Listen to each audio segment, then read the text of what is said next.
Let's get it. 580 Sports Talk is live and direct on a Wednesday.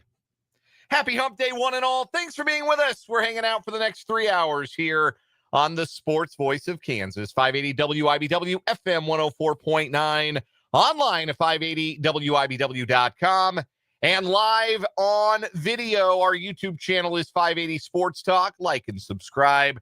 Our Facebook video stream available at WIBW News.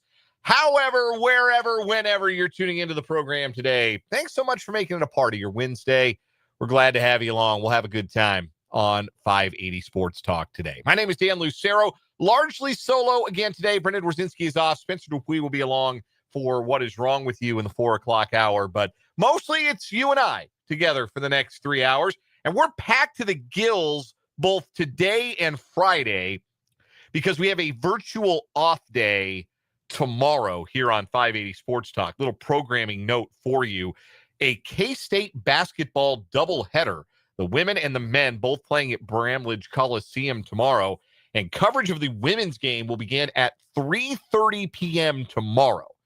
So that means we'll take the mics hot at 3:06 like we always do. And then at 3:30, I'm going home because K-State basketball will take the airwaves for the next several hours. The women against South Dakota tomorrow. The women then take on, or the men rather, then take on Cal. That'd be something. Women play a doubleheader, two different opponents. Now, that's not what's happening. The women play first. Then the K-State men are at home against Cal.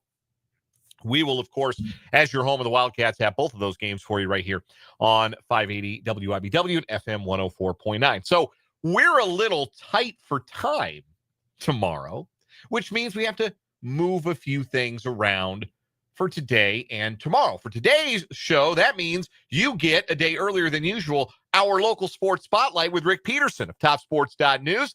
We'll talk to Pistol in about half an hour here or so, bottom of this hour on 580 Sports Talk. Get his perspective on what's happening with Washburn Ichabod Hoops, Washburn Ichabod football, Washburn Ichabod signing day. Lots of local recruits signing to play for the Bods in multiple sports.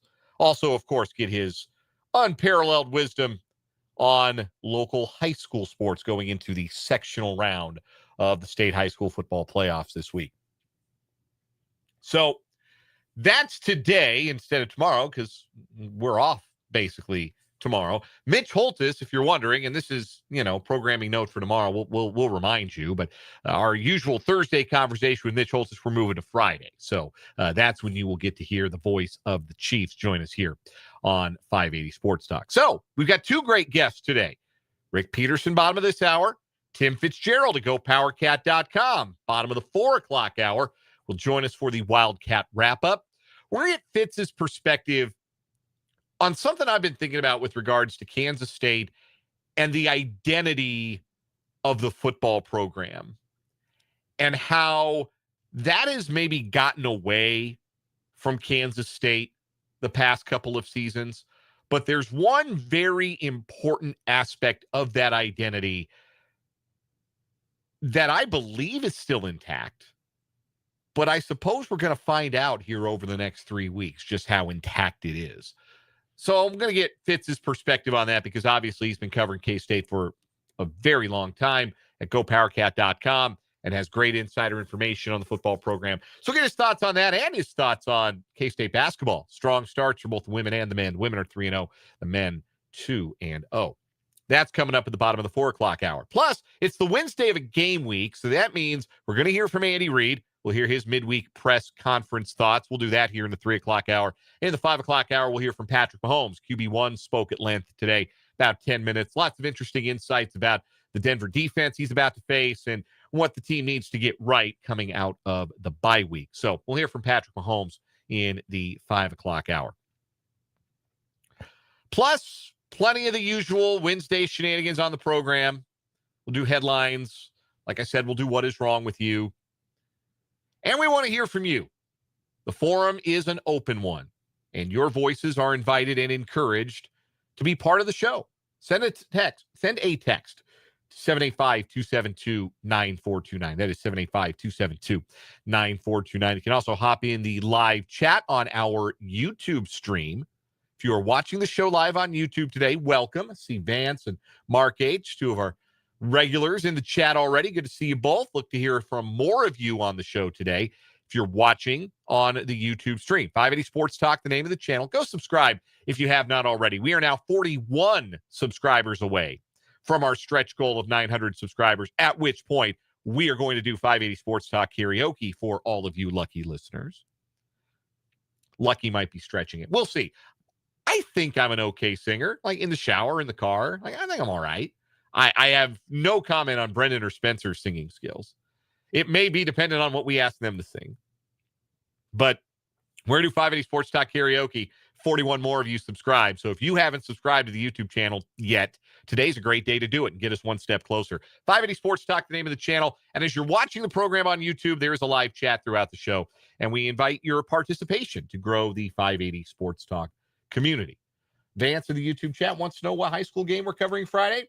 Broke this news yesterday, Vance. I'm happy to repeat it today, and we'll continue to promote it throughout the rest of the week. We'll be in Carbondale Friday night for the 580 Preps game of the week. Santa Fe Trail and Holton, the unbeaten Chargers against the always playoff tough Holton Wildcats. We'll be on the air with the 580 Preps Coaches Club at about 6:05. Kickoff from Carbondale at 7. Myself and Greg Akagi on the call on Friday night. But Dan, you didn't say Spencer Dupuy's name. Yeah, Spencer's going to be on the road with Washburn women's basketball. We're going to be all helter-skelter, willy-nilly this week covering games because Washburn football's in action. Washburn men's basketball's in action. And Washburn women's basketball's in action. And high school football's in action. So this is one of those weekends where we're crisscrossing the map to bring you sports on 580 WIBW, FM 104.9, and our sister station, home of the Ichabod's, Country 106.9. So while Spencer is hanging out in Oklahoma, I think he's going to Edmond. I think they're at UCO, pretty sure this weekend. While he's in Oklahoma Friday, it'll just be myself and Greg Akagi on the call of the high school football game of the week. Again, Santa Fe Trail and Holton. We're really excited to bring you that game coming up this Friday night. So, appreciate everybody being along for the ride today here on 580 Sports Talk. We may as well get into it. I wanted to start today with a look at the second half of the season for the Kansas City Chiefs and which players have to find another level. And maybe that's not entirely correct. Find their highest level might be the more accurate way to put it. 5 players that I've identified as the most important Chiefs for the second half of the season. Now, this excludes the guys that have established that they're going to bring it at a high level every single week. I'm not going to talk about Creed Humphrey. I'm not going to talk about Rashee Rice, Patrick Mahomes, Trent McDuffie, guys like that. No, obviously those guys are important, but those guys bring it every week. These are guys that need to bring it in the final 8 games of this regular season. And I'm curious what you think about this question. Who are the most important Chiefs in the second half? Who are the guys that have to level up in the second half of the season for the Chiefs to get to where they want to go, or at any rate, get to where they can go? Because the 5-4 start, combined with some of the hot starts elsewhere in the AFC West and around the rest of the AFC, has made it where, short of a flawless second half, the Chiefs may be not in control of their own destiny. But to do what it always seems like the Chiefs do, which is hit their stride in the second half and be playing their best football as the playoffs draw nearer, who are the guys that need to take their game up another notch? I've identified 5 of them. The most obvious one of these is Chris Jones. It has been a star-crossed year for the CEO of Sack Nation. On the negative side, there was the efforts, if you want to call it that, at the very end of the Jacksonville game on Trevor Lawrence's game-winning touchdown, an image that I think a lot of Chiefs fans have sort of found hard to shake when it comes to thinking about what Chris Jones has brought to the table in the 2025 season. because the raw production after slipping last year is slipping again. Jones has just 2 sacks and 8 quarterback hits in 9 games this season. He had just 5 sacks and 20 quarterback hits last year in 15 games. So he's already played more than half as many games as he played last season, and he's not halfway to his last season sack total and his last season QB hit total, neither of which were particularly outstanding. The flip side, the underlying numbers, the data, if you will, quick pressures, pass rush win rate, those things, still really like Chris Jones, still believe he's doing top-tier work as an interior defensive lineman. And for evidence that he can still reach the highest level of his performance, go back and watch that Detroit game where I think he lined up over every possible offensive line position for the Lions and gave every one of them the work. He showed up that game and said, any one of y'all can get it. Doesn't matter where I'm lined up. Anybody can get it tonight. I'm coming to bring the pain. And maybe he had a little something to prove coming out of the Jacksonville game in that game. And yes, the stat sheet will show that he did not record a sack, but he was blowing up the pocket repeatedly in that game. I thought it was, by some distance, his best game of this season. But in the last 2 games for Jones, against the Commanders and against the Bills, Jones has not recorded a sack and has not recorded a quarterback hit. And you can have all the data you want. They need impact from Chris Jones that goes beyond the stuff you have to comb through Amazon Web Services to find. They need sacks. They need pressures. They need tackles for loss. They need the dominant Chris Jones. And I think the Detroit game rather proved that even at 31, even in his age 31 season, that level is still attainable for Chris Jones.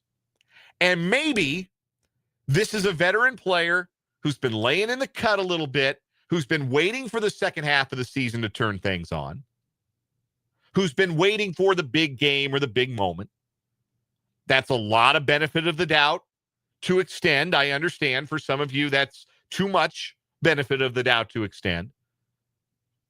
But the fact of the matter is very simple. The Chiefs have to have more than 2 sacks over the final 8 games from Chris Jones. They have to have more quarterback hits. They have to have more dominance from big number 95. Because the whole is not performing like the sum of the parts would lead you to expect when it comes to this Chiefs defensive front. And that's because Chris Jones hasn't been capital C Chris, capital J Jones for all but maybe 1 or 2 games so far this season. The best version of Chris Jones elevates everybody else. All of a sudden, that makes Charles Omenihu more dangerous. That makes George Karlaftis more dangerous. So Karlaftis is pretty quickly rounding into a kind of player that doesn't need the help, doesn't need to be anybody's second banana. It makes Mike Dana look better and Ashton Gelati look better and Jerry Tillery look better if Chris Jones is playing great. And I don't think he's been great, but for a game or 2 yet this year. They need great Chris Jones if they want to get to where they believe they can go. I don't think there's any questioning that he is the most important player on this Chiefs roster in the second half of the season. But there are others. I think Xavier Worthy's production has to increase. I mentioned this last week that Worthy has averaged 4 touches, not 4 catches, 4 touches per game in the 3 games since Rashee Rice returned. He's too fast, too dynamic to limit in that fashion. Even if he is the third receiving option, that's fine. If he's the third option behind Rice and Kelsey, if he's not going to be the primary guy that Mahomes looks to extend a drive or when a play or the pocket breaks down, that will limit his opportunities and his touches as a result. But you've got to do more to get the ball in the hands of your fastest guy. Because for a Chiefs team that wants to be aggressive and wants to create explosive plays, one of their best bets is their fastest guy. So I think that needs to come into play more. I think the Chiefs need a lot more from Xavier Worthy. Josh Simmons is pretty important. The offensive line is better with Simmons out there. Jalen Moore, again, did not play well against Buffalo. Big picture in the games that he has played, he's been fine. I would even say slightly above average. I'm not going to vote for him for the Pro Bowl. I don't vote for the Pro Bowl. But he's been fine.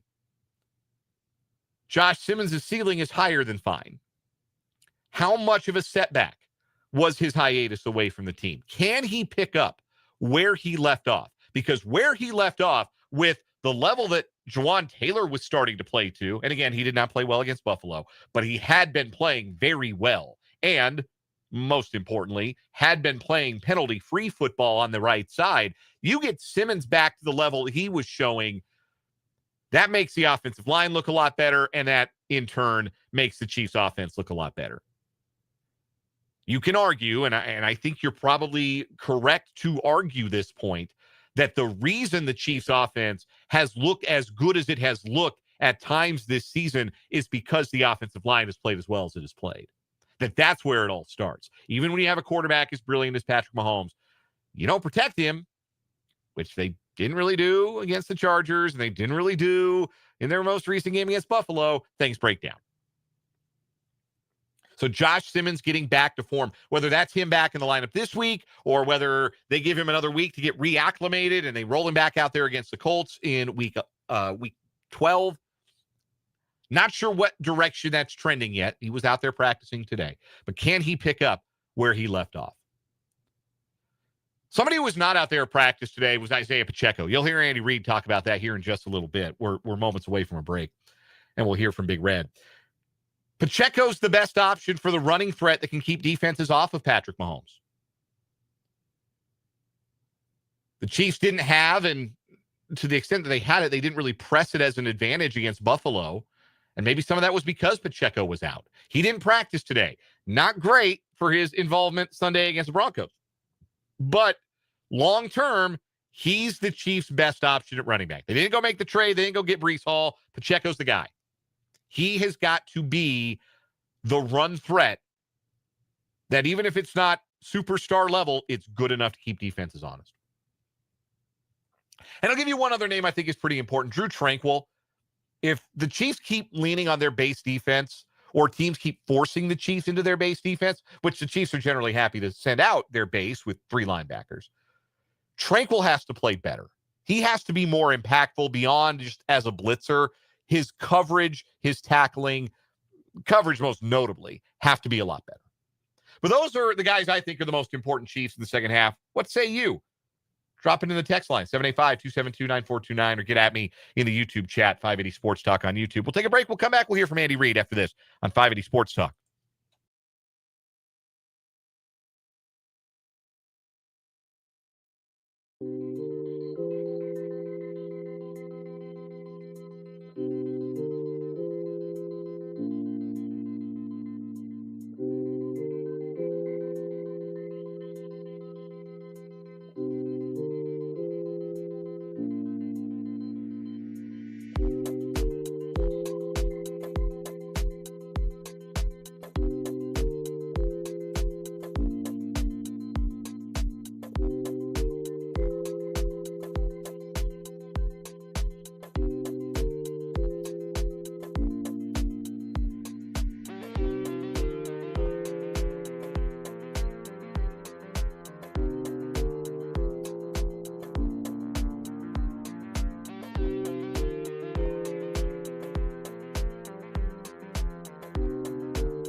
328 on 580 Sports Talk.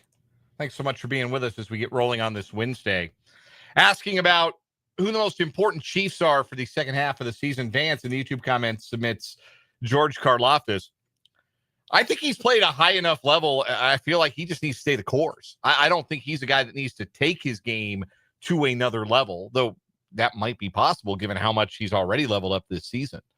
But that's me being pedantic. I think that's a totally fine answer. I bring him up to tell you that he was limited in practice today. George Karlaftis, the only Chief to be limited, according to the participation report. He is dealing with a thumb injury, which is the kind of thing a defensive end can usually play through, even if they got to club up the hand.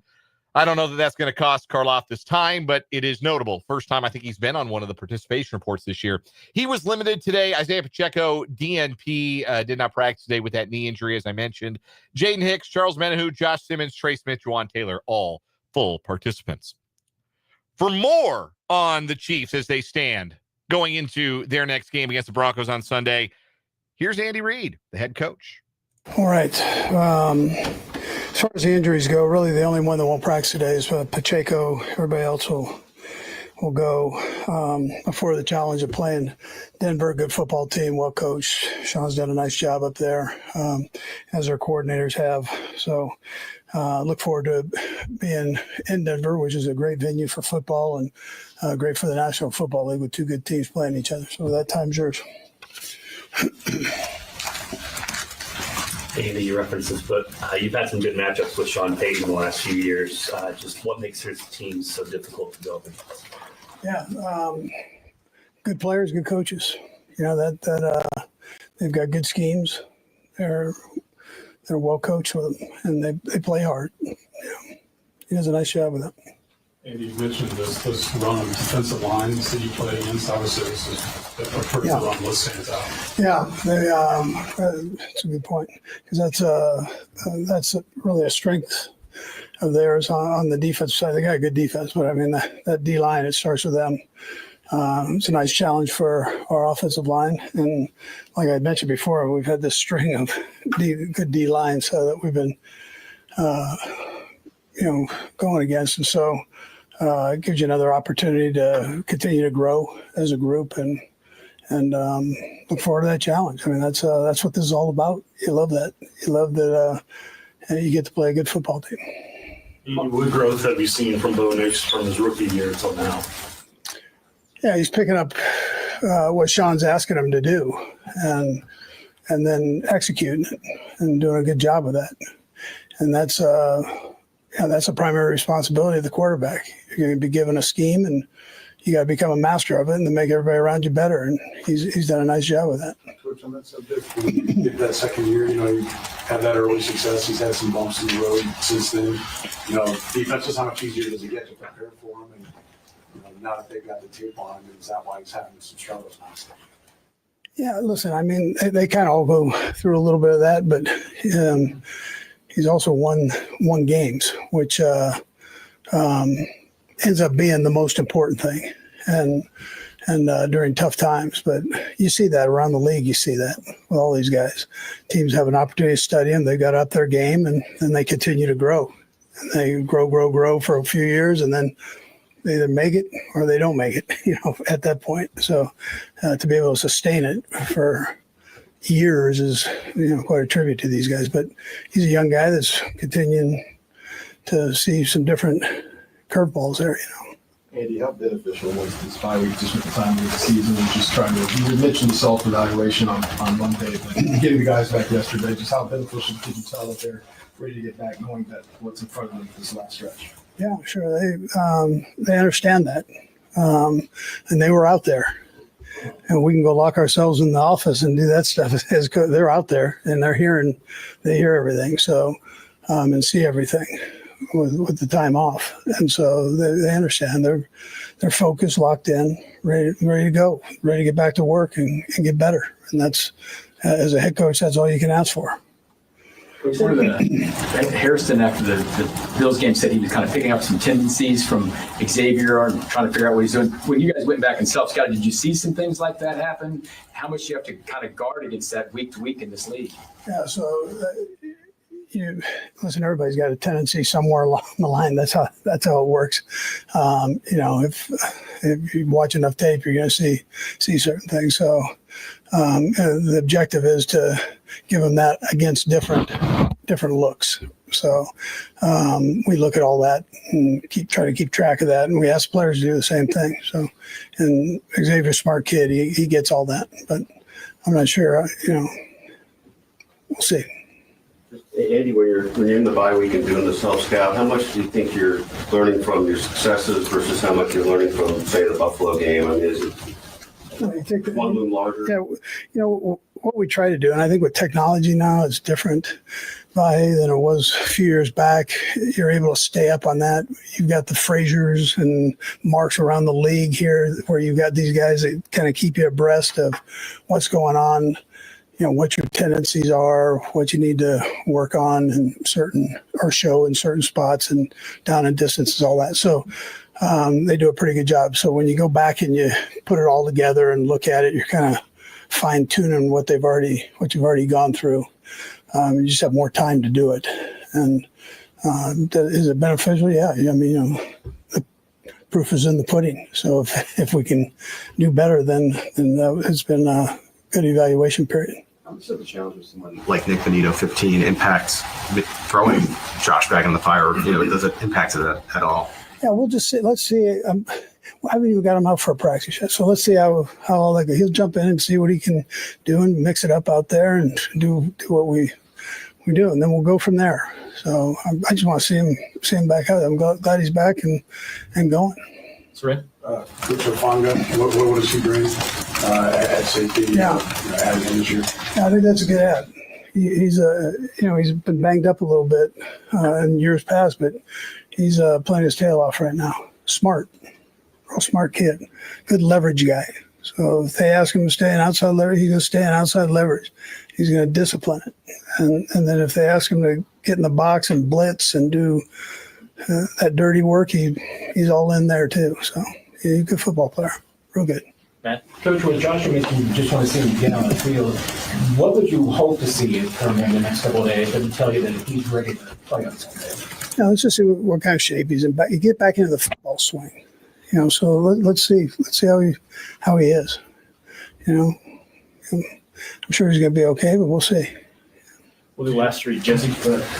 Andy, a lot of division games coming up. Just how much pride do you take in the consistency to win 9 straight of these in a row and the work that it takes to be able to accomplish them? Yeah, well, it's important that you spend time on that.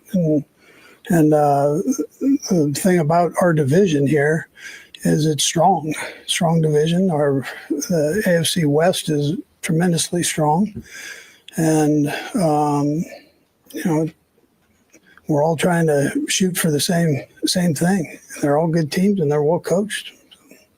Yeah. Coach, Denver's won a lot of close games throughout the season. Of course, you've been a part of winning some close games here. How tough is it to play a team that's won so close to the game? Yeah, that's what Saran was saying. I mean, they win. They find a way to win, and so we've been through that. And the way that this league is right now, you got to be able to do that. The parity in this thing is pretty crazy. So, especially in AFC West. Sam, last one. Hey, just to build off what Matt asked, but would it be a lot to ask a guy who's missed a month, 5 weeks to jump right back in? I mean, so that's part of your evaluation, I guess is what I'm asking. Yeah, absolutely. So I got to see what he's got rolling. And I've seen a couple practices, so I'll be able to figure it out somewhere here, hopefully. That was Andy Reid earlier today speaking at One Arrowhead Drive. We'll take a timeout here at 580 Sports Talk. When we come back, we shift gears to local sports, the local sports spotlight with Rick Peterson of TopSports.news next on 580 Sports Talk.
We are joined in the Fleming Place Wine and Spirits hotline by the great Rick Peterson of TopSports.news. Usually joins us Thursdays, but since we're short tomorrow, Pistol gracious enough to take some time on this Wednesday to do the local sports spotlight, where we talk all things Washburn University athletics and Shawnee County High School athletics here on 580 Sports Talk. And Pistol, speaking of high school athletics, gosh, it feels like it all happens at once, and then it's just all over but the football. And it really does feel like we're just about to hit the finish line of the fall sports season.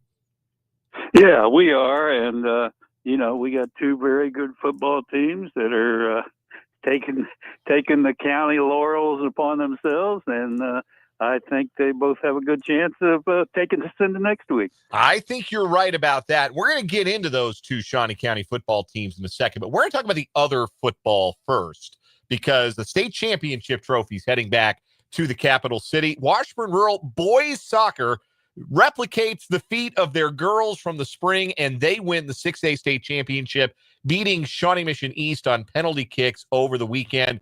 What an accomplishment for Brian Hensel's team. They have been obviously perennially one of the best programs in Class 6A, and they've won 3 state titles in their school history previously, with the last one coming in 2012. What made this team the one that could get over the hump and bring that 4th state soccer title back to Washburn Rural? A lot of factors, but most importantly, 12 really good seniors, led by Dylan Willingham, who will go down in history as their single season and career scoring leader, but just great senior class. And that showed in the PKs, as our 4 seniors converted PKs, and their senior goalkeeper, Miles Cook, came up with 2 saves in PKs. And that just shows you how good a class that was. Yeah, remarkable senior leadership, seeing them through to that state championship. And very rare that both soccer titles have resided outside of the Kansas City metro area. We talked about it last year in the context of the rural girls winning state soccer, that it had very rarely, if ever, left the KC metro area for 6A in particular. So for Washburn Rural to have both state soccer titles currently in their possession, what does that say about what Brian Hensel has done with that program? And maybe what does it say about the level of ability maybe rising outside of the KC metro area to meet what has been that established championship level out there? Yeah, and I think over the years, for many years, the level locally and outside the Kansas City area has been improving. Still has proved with both those title games. You still got to beat the Kansas City schools to get the title, but they are showing that. And I think it's also telling both of Washburn Rural's wins, girls and boys, came on PKs. And that's a great accomplishment in itself. And I know for a fact that Coach Hensel's teams work on that and get ready for that when it arises, and that came through. So it a lot of factors, but hey, Coach Hensel has built one of the great programs in the state of any class. That goal is a big one in soccer, but when you're 18 yards, you're in the 18-yard box, you're smack in the middle, and you got to put it away on a penalty kick to win a state championship, that you're not real prepared. That's like trying to kick it into a shoebox. So yeah, it is. And I saw Rural lose a state title in PKs too, and I think that's why that's one of the reasons why they went to work and really make sure that they're prepared when that arises. A remarkable accomplishment, and another congratulations to Washburn Rural boys soccer, the state champions in Class 6A. Let's move on to football with Rick Peterson of TopSports.news, our guest for the local sports spotlight here on 580 Sports Talk. Hayden moving on, the lone team from the capital city to continue their season into the sectional round. Bit of a slow start against Wellsville, but they shook it right off on their way to another dominant victory. And sort of feels like right now the team that stands in their way, maybe more than any other in the bracket, could just be themselves a little bit. That there are some things that happen in games, whether it's a penalty here or a turnover there, that if they clean those mistakes up all the way, they look extremely hard to beat. And they will be extremely hard to beat. And, this is a game this week. This is a team that they beat 42-0 like 3 weeks ago. And I'm sure Coach Arnold is spending this week talking about just those things that you're talking about. Let's cut down on the mistakes. Yeah, we can beat a team like Wellsville or a team like Jefferson West making some of those mistakes. We're not going to beat Andale making those kind of mistakes. So I'm sure that's a topic of conversation. They do play Jeff West, as you mentioned, this Friday night. And as you mentioned, they shut out the Tigers earlier this year. It'll be more favorable weather conditions, it would seem, for Jeff West's passing attack. But the thing that has really impressed me about Hayden this year relative to maybe what we thought about them coming into the year, they had to replace a lot in their secondary, and their defensive backfield has been terrific this year and have shut down some good quarterbacks and some good passing attacks this season. How high do you think the level for this Hayden defense is? Do you think it's at or maybe even surpassed the level that we've seen the last couple of years from Hayden on that side of the ball? I think that could be true for sure. And the thing about those guys that they got in the backfield are guys you also see and doing other things for them, because Coach Arnold's not afraid to play people to play. So he's got some really good people on the defensive side. And then also, you talk about the passing attack. Yeah, the D-backs, they show up. But if the other team doesn't have time to sit back there and throw, and Hayden's getting good pressure on them, which they do a lot, I think that makes it hard for an opposing team too. Rick Peterson of TopSports.news joining us for the local sports spotlight. Usually we do it on Thursdays here on 580 Sports Talk, but moving it ahead to Wednesday this week. The other Shawnee County football team still alive, the Rossville Bulldogs. They took care of JCN in 1A regional play last Friday night. It was our 580 Preps game of the week last Friday night. They had it on the road to take on Colgan. Never an easy task going down to Southeast Kansas and taking on that proud program, but Rossville's got plenty of pride of their own. What impresses you the most about the Bulldogs as they've reeled off this impressive winning streak and made it back to sectionals? Well, it sounds like a broken record, but a very good senior class. If you have, they got some good underclassmen, but if you have a good senior class to try to set the stage, I think that's a good start. And they certainly do have a great senior class. Mitchell in his first year is their starting quarterback. I think he's been as good as anybody in the county, both running and passing the ball. They got good running backs. Connor Bush, a great running back. They got great receivers in Cameron Miller and Jack Donovan. And defensively, Derek Hamas's teams are always going to be good defensively. He was a old linebacker himself, and you can tell that by the way their defense plays.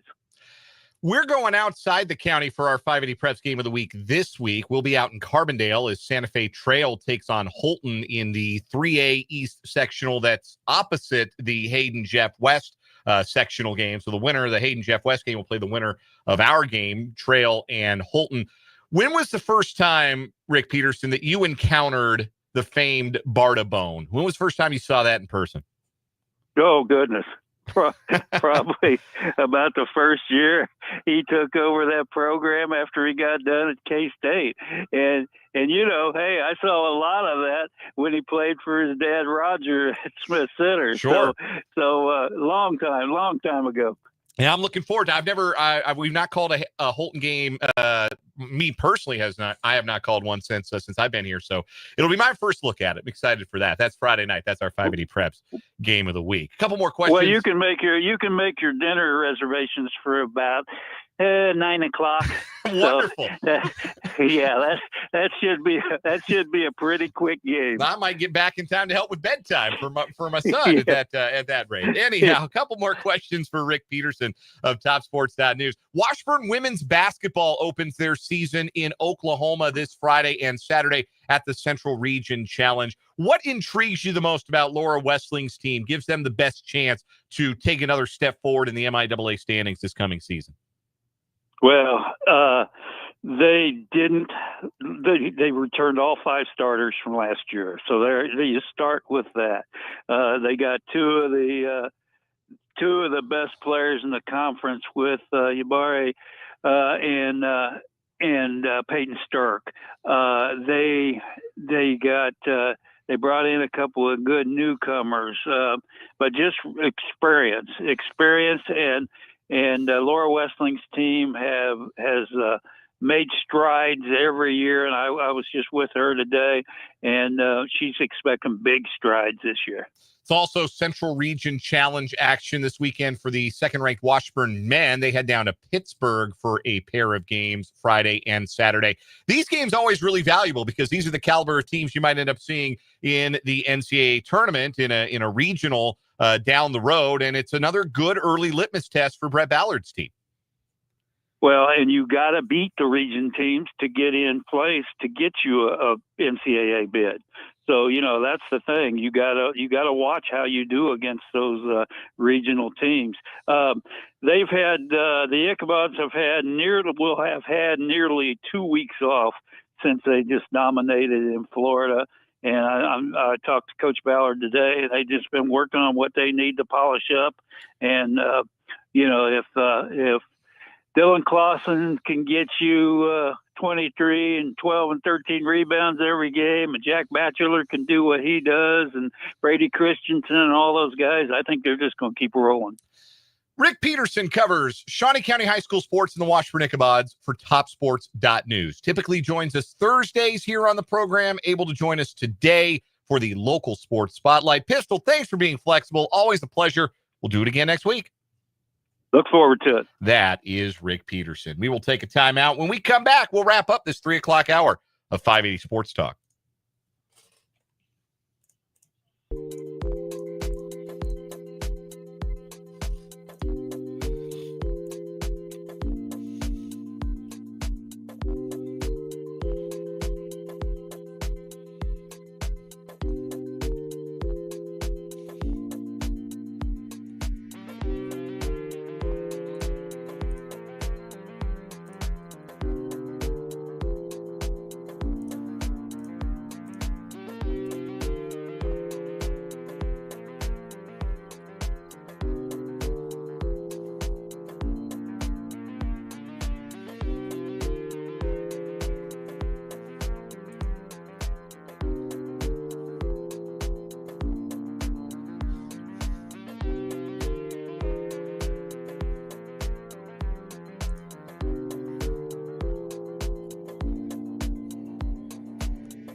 Wrapping up this 3 o'clock hour of 580 Sports Talk. Thanks again to Rick Peterson of TopSports.news joining us for the local sports spotlight. Coming up in the 4 o'clock hour, Tim Fitzgerald is going to join us for the Wildcat Wrap-Up presented by Tallgrass Windows and Doors. Look forward to chatting with Fitz. We didn't get to speak with him last week. He had a scheduling conflict. Ryan Gilbert pinch hit for Fitz. But I'm looking forward to discussing with Fitz. Thing I want to talk about to open the next hour, Kansas State and how they've dealt with adversity in football this season. And really, you can kind of stretch it back to last season as well, because you can look at it two different ways. The fact that Kansas State has pulled this season out of the mire and given themselves a chance, a better than average chance, I would say, at bowl eligibility. All they have to do is beat two of the four worst teams in the Big 12, and they will reach a bowl game. And for a team that started 1-3 and 2-4, there was no guarantee that that would be the case. And on one hand, you can look at that and applaud it and say that that is laudatory that Kansas State was able to salvage this season. But on the other hand,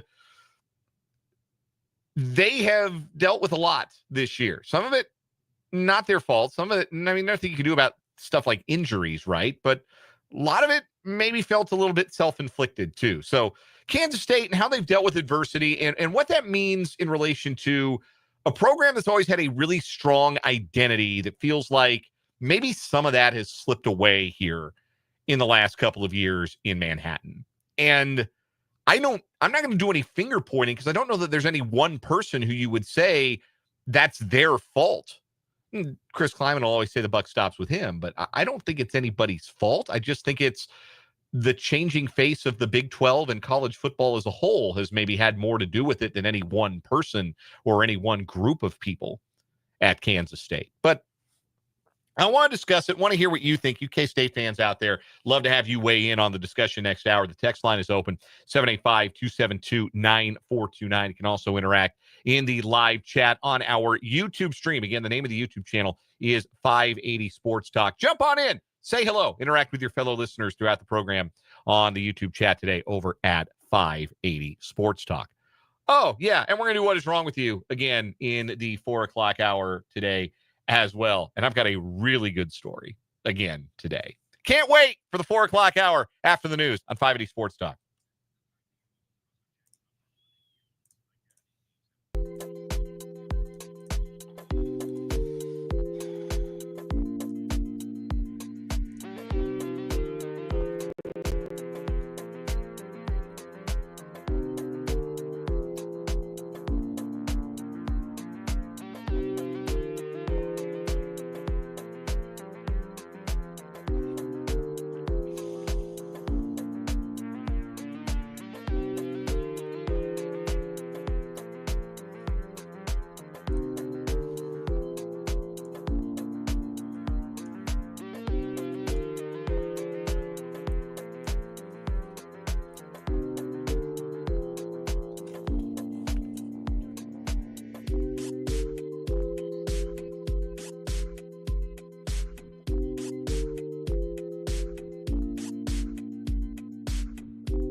Let's get it. Hour number 2 of 580 Sports Talk on this Wednesday.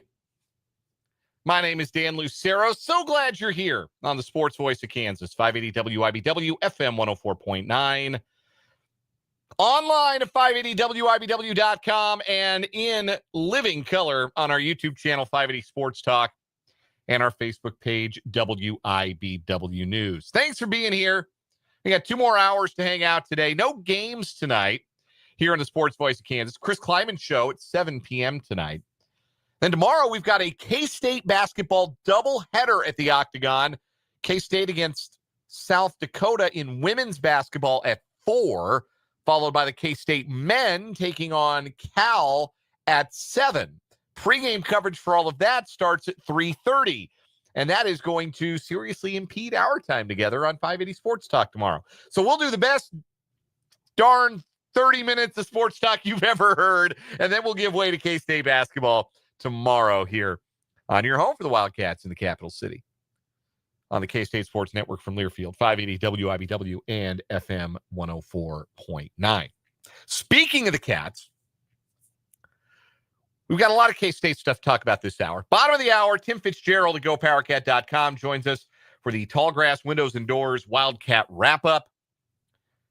A shout out to our new sponsor, the Wildcat Wrap-Up, Tallgrass Windows and Doors. You all noticed. I didn't need to talk around it. Thank you to Tallgrass Windows and Doors for their support and their sponsorship here on the program.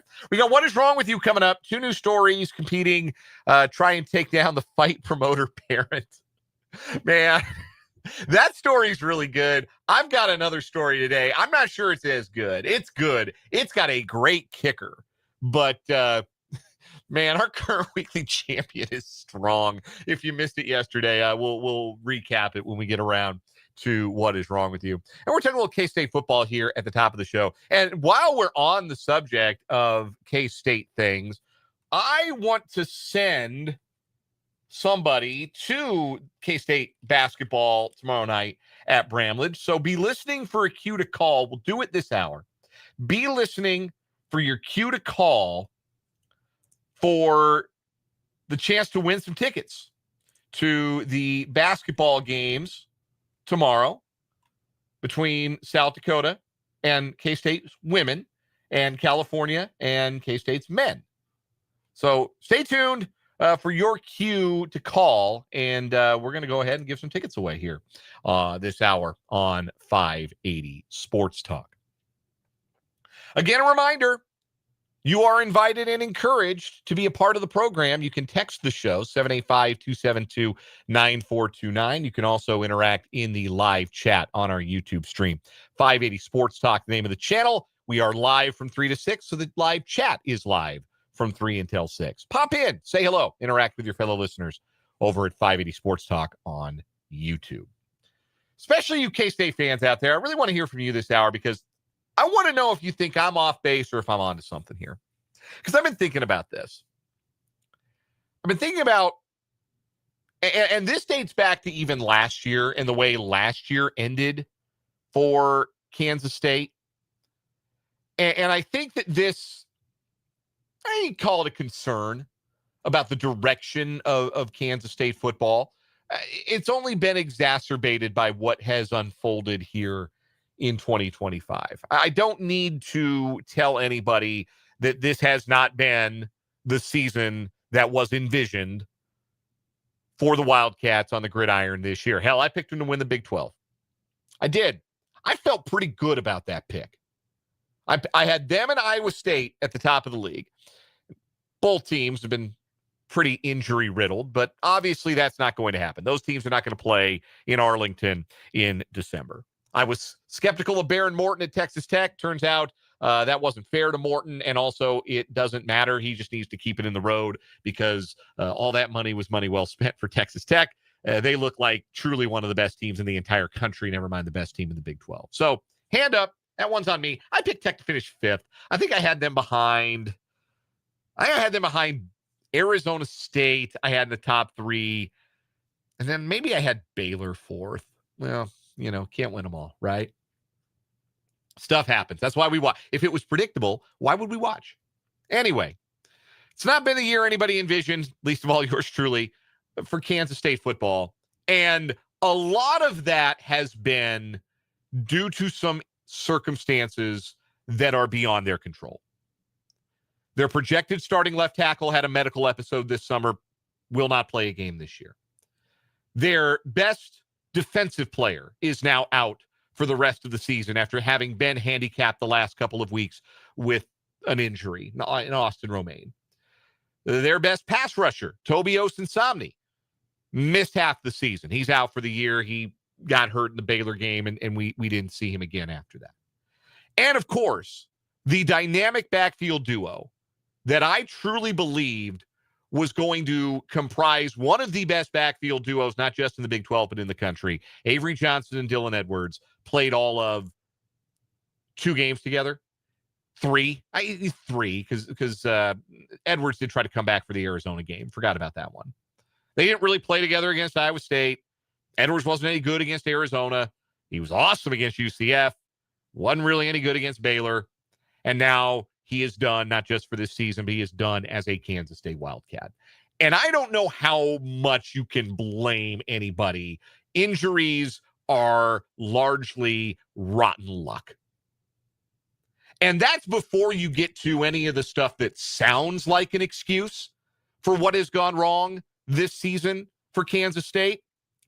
I think looking back, playing in Ireland and then coming back and playing any school from the Dakotas, followed by playing an option team from a service academy, followed by a short week trip to Tucson, is maybe some of the worst scheduling in the history of college football. But again, you don't even have to get into the stuff that you can point at and say, well, that sounds like an excuse. You don't have to make excuses. The injury stuff alone has set this team back in a way that is meaningful. You can rightfully say that injuries deprived Kansas State of having a chance to be the version of itself, the best version that we thought we were going to see when things kicked off in August. And the end result of the early struggles that this team had, that 1-3 start, Chris Kleiman promised that he and his staff and his players would make it through the other end of the storm, that they would figure it out, that they would get it right, and they are a better football team today than they were at their first bye week. They are a better football team on this day. They're 3-2 after that disappointing start, and their losses in that stretch are a 1-point road loss to a good Baylor team and a one-sided in the end, but more competitive than the final score would suggest, loss to, again, the best team they'll play all year and one of the best teams in the country. Even through the adversity, the stuff that's their fault and the stuff that isn't, the stuff that's their fault we're going to get around to, they are still a better team today than they were when the year began. And bowl eligibility not only remains in reach, it remains the likeliest outcome for Kansas State. Oklahoma State has been wretched this year. Even though Kansas State has struggled mightily in Stillwater over recent years, that is still a game that Kansas State will be favored to win. Kansas State will also be favored to beat Colorado at home 2 days after Thanksgiving. And if they win those 2 games, doesn't really matter how the Utah game comes out. They're going to a bowl. They're getting to 6 wins. That is, again, this is not me talking. This is Vegas. This is the stats. This is your eyes telling you it is likelier than not, that Kansas State beats Oklahoma State and beats Colorado. Because even without Austin Romaine, and even without Toby Osunsomni, and yes, even without Dylan Edwards, there's still enough talent on hand to feel like you've got more than those teams have available. So we're going to find out if K-State makes a bowl. We're going to see. But we're also going to learn what K-State is made of. And whether part of the fabric of their program remains intact. I think it's fair to point out the last couple of seasons have been marked by disappointment. That last year, losing 4 games was not an outcome anybody was really pleased with. It was disappointing, particularly given how well Kansas State started last year. to have finished the way that they did was a disappointment with those losses to Houston, especially Houston, and to Arizona State and to Iowa State in games that they got outplayed against Arizona State, but Iowa State was very winnable and Houston was very winnable. And then this year, again, you go back, Iowa State was winnable. They could have won that game. They could have beaten Army. They could have beaten Arizona. They could have been 4-0. Not like they were losing those games by 3 touchdowns. They've only been blown out once all season. So it's fair to say that the last 2 years have been disappointing and that there has been some, without even nodding towards any details that we don't have, because I don't want to give too much credence to the rumor mill. But it did seem like there was some in-house controversy the last couple of years. The whole will he or won't he Jace Brown redshirt saga or transfer saga last season. Ultimately, he didn't transfer, but there was a lot of belief that he was going to, and that kind of hung over the heads, it felt like, of Kansas State the last month of last season. And this year, it certainly feels like the Dylan Edwards saga has hung over the head a little bit of this year's team. And if it's to be believed, maybe some discontent on that end colored last year's season as well. And that affects your locker room to a certain degree. For years, Kansas State was the team. And I don't want to make it out that Kansas State was always David against a bunch of Goliaths in the Big 12. The best of the Bill Snyder era teams were freaking good, right? They had big time players, college football Hall of Famers, future NFL guys. This was not like the little sisters of the poor rising up to win the Big 12 conference, right? So I don't want to overstate this, but the identity of Kansas State, especially when it came to the second tenure of Bill Snyder, was taking less heralded players, less heralded rosters, and beating the more heralded, more hyped teams in the conference and outperforming expectations at every turn. That's really what it boils down to. Kansas State was always the team that they get picked like 7th in the preseason Big 12 poll, and everybody in the know, everybody who paid attention to Kansas State would kind of cock an eyebrow and say, yeah, well, we'll see about that. And then they were in the top half of the league every single year. You could count on Kansas State outperforming expectations. And all of a sudden, the last 2 seasons, this has not been a program that has worn expectation particularly well. And again, there are some reasons for that, especially this year, that are beyond anyone's control. Hard to assign too much blame for injuries. That's just part of the game. That's what's going on at Iowa State right now. Iowa State had a chance to have a special season this year. They came out of the gates firing. They looked like a playoff caliber team, and then they lost half their starting defense. That's nobody's fault. That's football. And it's disappointing, and it does. Like when you lose impact guys, that's hard to recover from. But stuff that you can point the finger and blame the team, I think starts with the idea that things that we've taken for granted about Kansas State football through the years has not been true the last couple of seasons. They have not been good in the trenches. We've talked about this as the season has gone on. Who are the NFL guys in the trenches for Kansas State? Because you don't have to go too far back to find guys like Cooper Beebe and KT Leviston, who, yeah, he's in the pros. He's an established, he's starting games in the NFL. Say what you want about KT. I know he wasn't everybody's favorite offensive lineman for a chunk of his Kansas State career, but there he is in the pros. Cooper Beebe, obviously, better example. And then on the defensive line, guys like Topeka's own Wyatt Hubert, guys like Felix Anudike-Uzomah, first-round pick.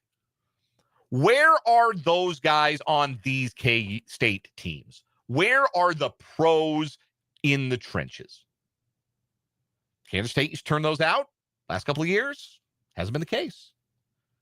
They have not been good on special teams, certainly not consistent on special teams. Kicking game's been good last couple of years. Chris Tennant was awesome last year. Luis Rodriguez has been good this year. But kick coverage, punt coverage, punting has been inconsistent. Simon McClan has been very up and down. Return game has been boom or bust. They've not done the little things better. That was a Bill Snyder, hallmark. Take care of the little things. Don't commit more penalties. Don't commit more turnovers. Do the little things right. When Snyder's teams stopped doing the little things right, Bill Snyder stopped being the coach. Like that was the sea change that led every party involved to think, okay, we got to do something different here. But that was the foundation for Kansas State's success.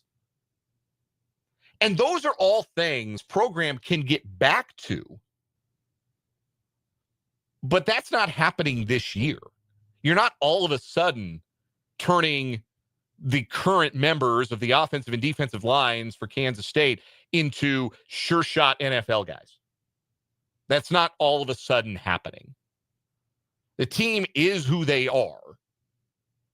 So what you're left with is maybe the one thing that I think has been the most durable, that I really believe was the most durable part of Kansas State's football identity. And it's a real simple one. It's pride. It's K-State pride. We don't get blown out by these teams that might have better talent than us because we're Kansas State. That doesn't happen to us. We find ways to win games that we're not expected to win because that's what we expect to do here. And we compete at the top of the league because that's what we expect to do at Kansas State. In the end, injuries, transfers, locker room dissension, and you can blame NIL if you want. Quick aside on this, I think it's always funny how people refer to, this new NIL era. It's not new, man. It's been around. And NIL is only a problem when you're not winning. NIL is only a problem for certain kids when you don't win. Because Texas Tech's making a lot of money in NIL, and those kids look like they're having a blast playing football together, doesn't it? Watch Texas Tech. They look like they're having a great time. I don't think they particularly care what David Bailey's making in NIL money. Just that he's a dog who sacks the quarterback all the time.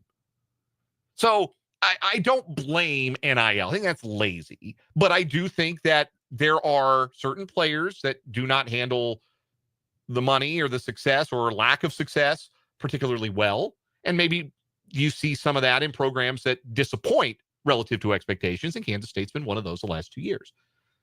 So, but you can take all of that, the stuff that you can control and the stuff that you can't. At the end of the day, what you got is your pride. And I think Kansas State has shown this season that that is still intact. That part of the fabric of the program is still intact. That this is a group that could have entirely packed it in. And some may have. At 1-3 or 2-4. 2-4, 2 Big 12 losses. It was all but no chance at that point to make the Big 12 title game. That's the big goal. That's what you want. That's what this program aspires to, and that was gone halfway through the season. All but gone. They could have bagged it. They didn't. They haven't. That's not what I've seen. Not on the field. Not when Austin Romaine plays past the point of physically being comfortable enough to play to where he's got to get season-ending surgery. Things like that tell me this program's still in a good place as it pertains to their pride and their fighting spirit and their attitude. And that's what I believe. But they've got 3 games to either prove me right or prove me wrong. And they will or they won't. They'll make a bowl or they won't. But as for the other stuff, that's all stuff Kansas State has to get back to. Doing the little things right. Being special teams you. Generating talent in the trenches. Getting that Kansas beef back in a major way on the offensive line.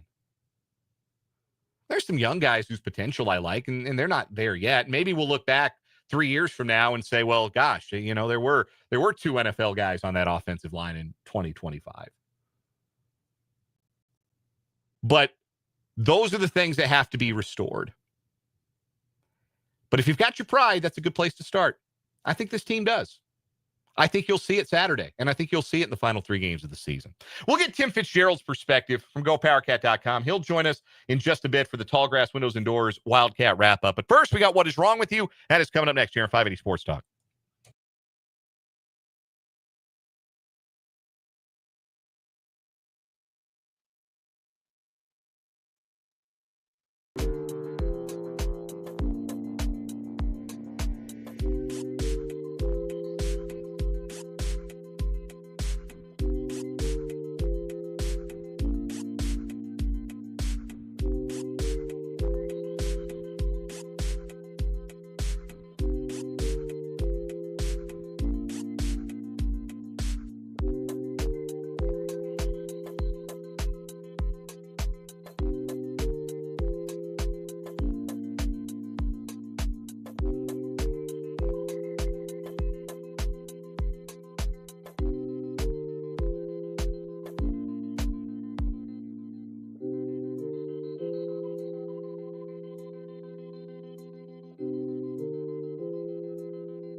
So what is wrong with you time on 580 Sports Talk? 2 new stories today, and it takes 2 to tango on what is wrong with you. So we welcome in Spencer Dupuis. Hi, Spencer. Hey.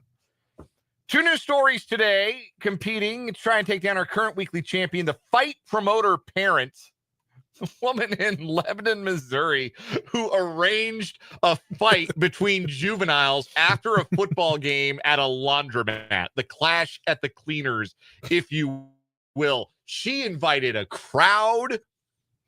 They had their phones. They were streaming this. She was egging the fighters on, telling one of them to, quote, kick their ass.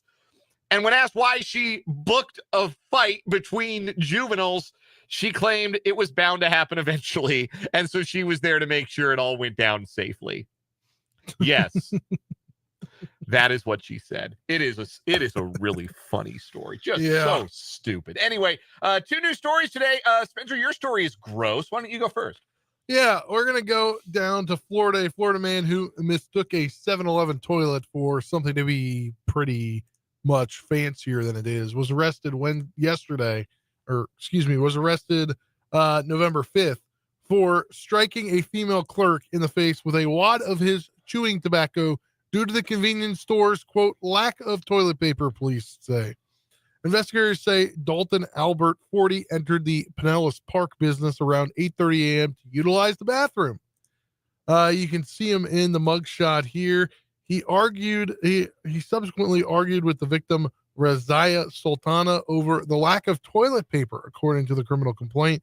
As recorded by security cameras, Albert gathers a wad of tobacco from his mouth and throws it at the victim, striking her in the face. An officer who responded to the 7-Eleven reported that she had remnants of the defendant's spit and tobacco on her face and clothing.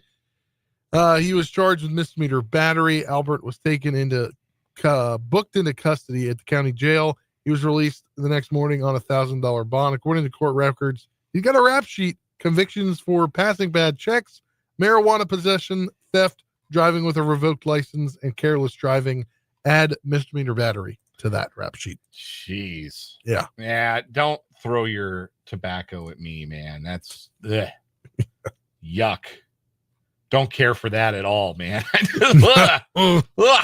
No, absolutely not. Anyway, for my story today, we are going to Palm Harbor, Florida, where a 21-year-old woman was charged last week after she was clocked doing 107 in a 55 in a Kia Forte. If you're familiar with the vehicle, I test drove one of those ones. Did you? Yes. Did you get it up to 107? I got it up to 85 and it started and I was like, not happening. The Kia Forte not built for speed, but that did not stop 21-year-old Yasmin Erazo of Holiday. She was driving on US 19 last Thursday around 11:52 p.m. That time is critical, when she was spotted by a Pinellas County officer on a routine patrol who estimated she was going over 100 miles per hour. The officer pulled over the car after his radar measured the speed of the car at 107 miles per hour. Erazo was arrested without incident on allegations of dangerous, excessive speeding. The affidavit said she was charged with a misdemeanor and has since been released from the Pinellas County Jail on bond. As to why she was driving so fast, Erazo admitted there was no emergency or other justification for the speed, telling the officer she was just trying to make it to Little Caesars before it closed at midnight. She had 8 minutes to get a hot and ready, and she was not going to miss her window. Number one, I respect the hustle. I love a hot and ready, even though those used to be $5 and now they're $6.50. We used to have a proper country where you could get a hot and ready for $5, and now it's $6.49. Yeah, when I was in freshman, sophomore year of college, we'd do a Super Bowl party, and it'd be like, you know what, everybody will throw in like $50. Oh, you know what that means? We get a good amount of hot and readies. The North Platte, Nebraska Little Caesars fed me many a night back in my time living in West Central Nebraska. Hey, I wonder if these criminals know each other, because they were both in Pinellas County? Yeah, that's wild. I think first of all, another thing though, shout out to that Little Caesars for being open to midnight. Do you think though they really had any hot and readies on deck? Do you think like it's 11:52 on a Monday? They're probably like, all right, we're done here. Packing up. That woman could have gotten there at 11:55, and they tell her, no, we do not have any hot and readies. Please accept this crazy bread. Yes. Man, they might have prevented an even worse crime. Because if you're going that fast for a hot and ready for any item of food, you're probably willing to like do something for it. Yeah. You're probably willing to put up your dukes for it. So that is my story today. I'm going to vote for that for the win. The idea of hauling it in a little Kia Forte to try and get to Little Caesars before it closes. That's really funny to me. I don't know that beats the fight promoter Karen, though. That's a great story. That might be staying power for the rest of this month. The rumble at the tumble dry. We can have a lot of fun with that one. That's going to move on as our What Is Wrong With You winner here on 580 Sports Talk. When we come back, we will be joined by Tim Fitzgerald for the Tall Grass Windows and Doors Wildcat Wrap-Up on 580 Sports Talk.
We are joined on the Fleming Place Wine and Spirits Hotline by Tim Fitzgerald of GoPowerCat.com for our weekly Wednesday Wildcat Wrap-Up, sponsored by Tallgrass Windows and Doors, who provide high-quality products at affordable prices.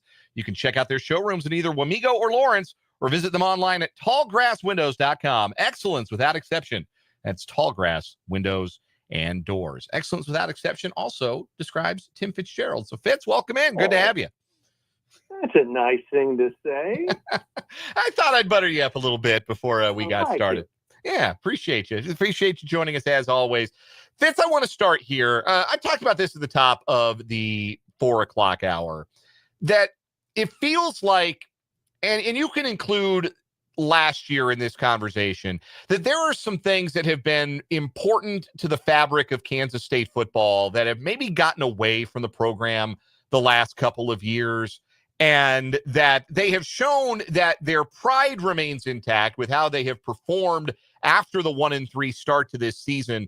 But does it feel to you like there is a program here maybe teetering on the verge of an identity crisis and kind of figuring out who it wants to be, what it wants to be, what it can be in a new era of Big 12 football and in the ongoing evolution of the NIL era of college football? You got the last part right, what it can be.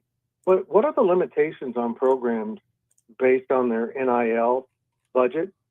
Are those more overwhelming than, say, the past recruiting advantages that Kansas State's had to overcome, for schools such as Texas or any school in a high population area or that has a lot of tradition? K-State overcame all that.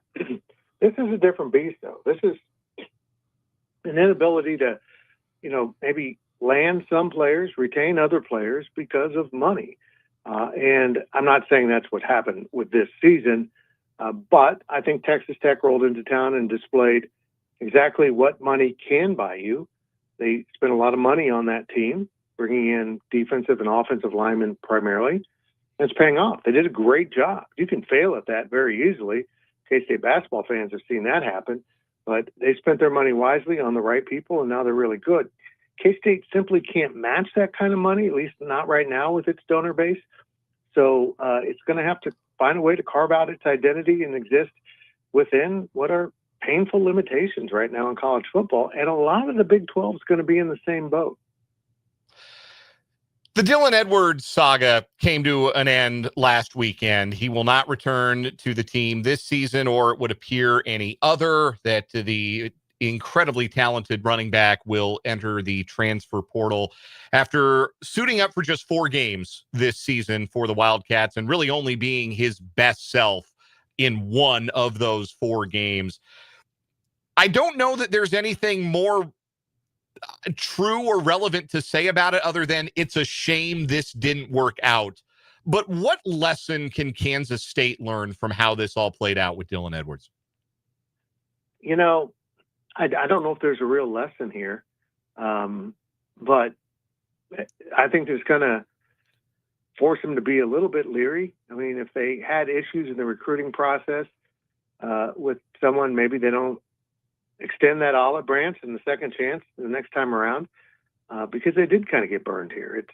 He's been of limited impact, although he should have been of a large impact, and well, he's been disruptive. I mean, we reported on it last year. He seemed to calm down, and this year it just got worse. The injury in Ireland just set off just a wasted season for him and everyone else. In fact, he stopped playing after 4 games. I was told immediately he was redshirting and transferring.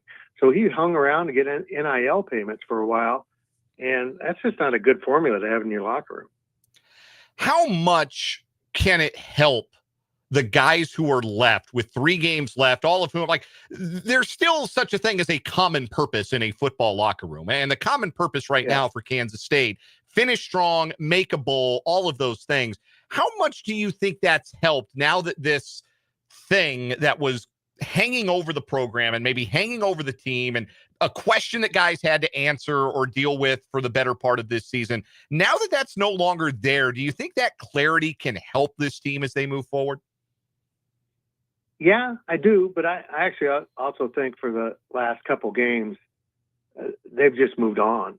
They just, once he said he wasn't going to play at Kansas, I think it became clear if you're not going to play against KU, you're either a lot more hurt than the doctors think, which is my understanding, or you just don't want to be here. And I think the team moved on at that point. We would have seen an impact from that against KU, and we didn't. Now, let's be honest. That one game, Dylan Edwards showed up in the UCF game. We saw exactly how he can impact a game. And the other 11 will be meaningless this season for his impact. And it's been Joe Jackson's job for a while, and it continues to be that all the way through the end of this season. Just 3 games to go, but they're going to have Joe Jackson step up and have a productive stretch here. Tim Fitzgerald at GoPowerCat.com joining us here for the Wildcat Wrap-Up on 580 Sports Talk, presented by Tallgrass Windows and Doors. Fitz, no more Austin Romaine for the rest of the season for Kansas State as the injury woes continue to pile up for the Wildcats. And he was playing through that injury and giving it everything he could. It just got to the point where it was no longer really worth it for him to move forward without having the surgery so he could move on and start the healing process. Who steps into Romaine's role? There's no replacing a guy who's that good and that important, but somebody's got to play middle linebacker for Kansas State. Who's going to get that opportunity, and who maybe intrigues you the most with an opportunity to get a more extended run of playing time in that spot the last 3 weeks? Well, they're going to move Desmond Purnell to middle linebacker. I'm not crazy about that. I don't think he's an interior linebacker. I think he gets caught up in traffic, and he was just playing really good football. I would move someone else into that spot, to be real honest, and let Des do what Des has been doing. So now you've lost your middle linebacker, and you've lost the guy that's been playing really well on the outside because you're now your middle linebacker at a different position. I think Rex Van Wy is going to step in and play quite a bit, but the guy I'm intrigued with is Asa Newsom.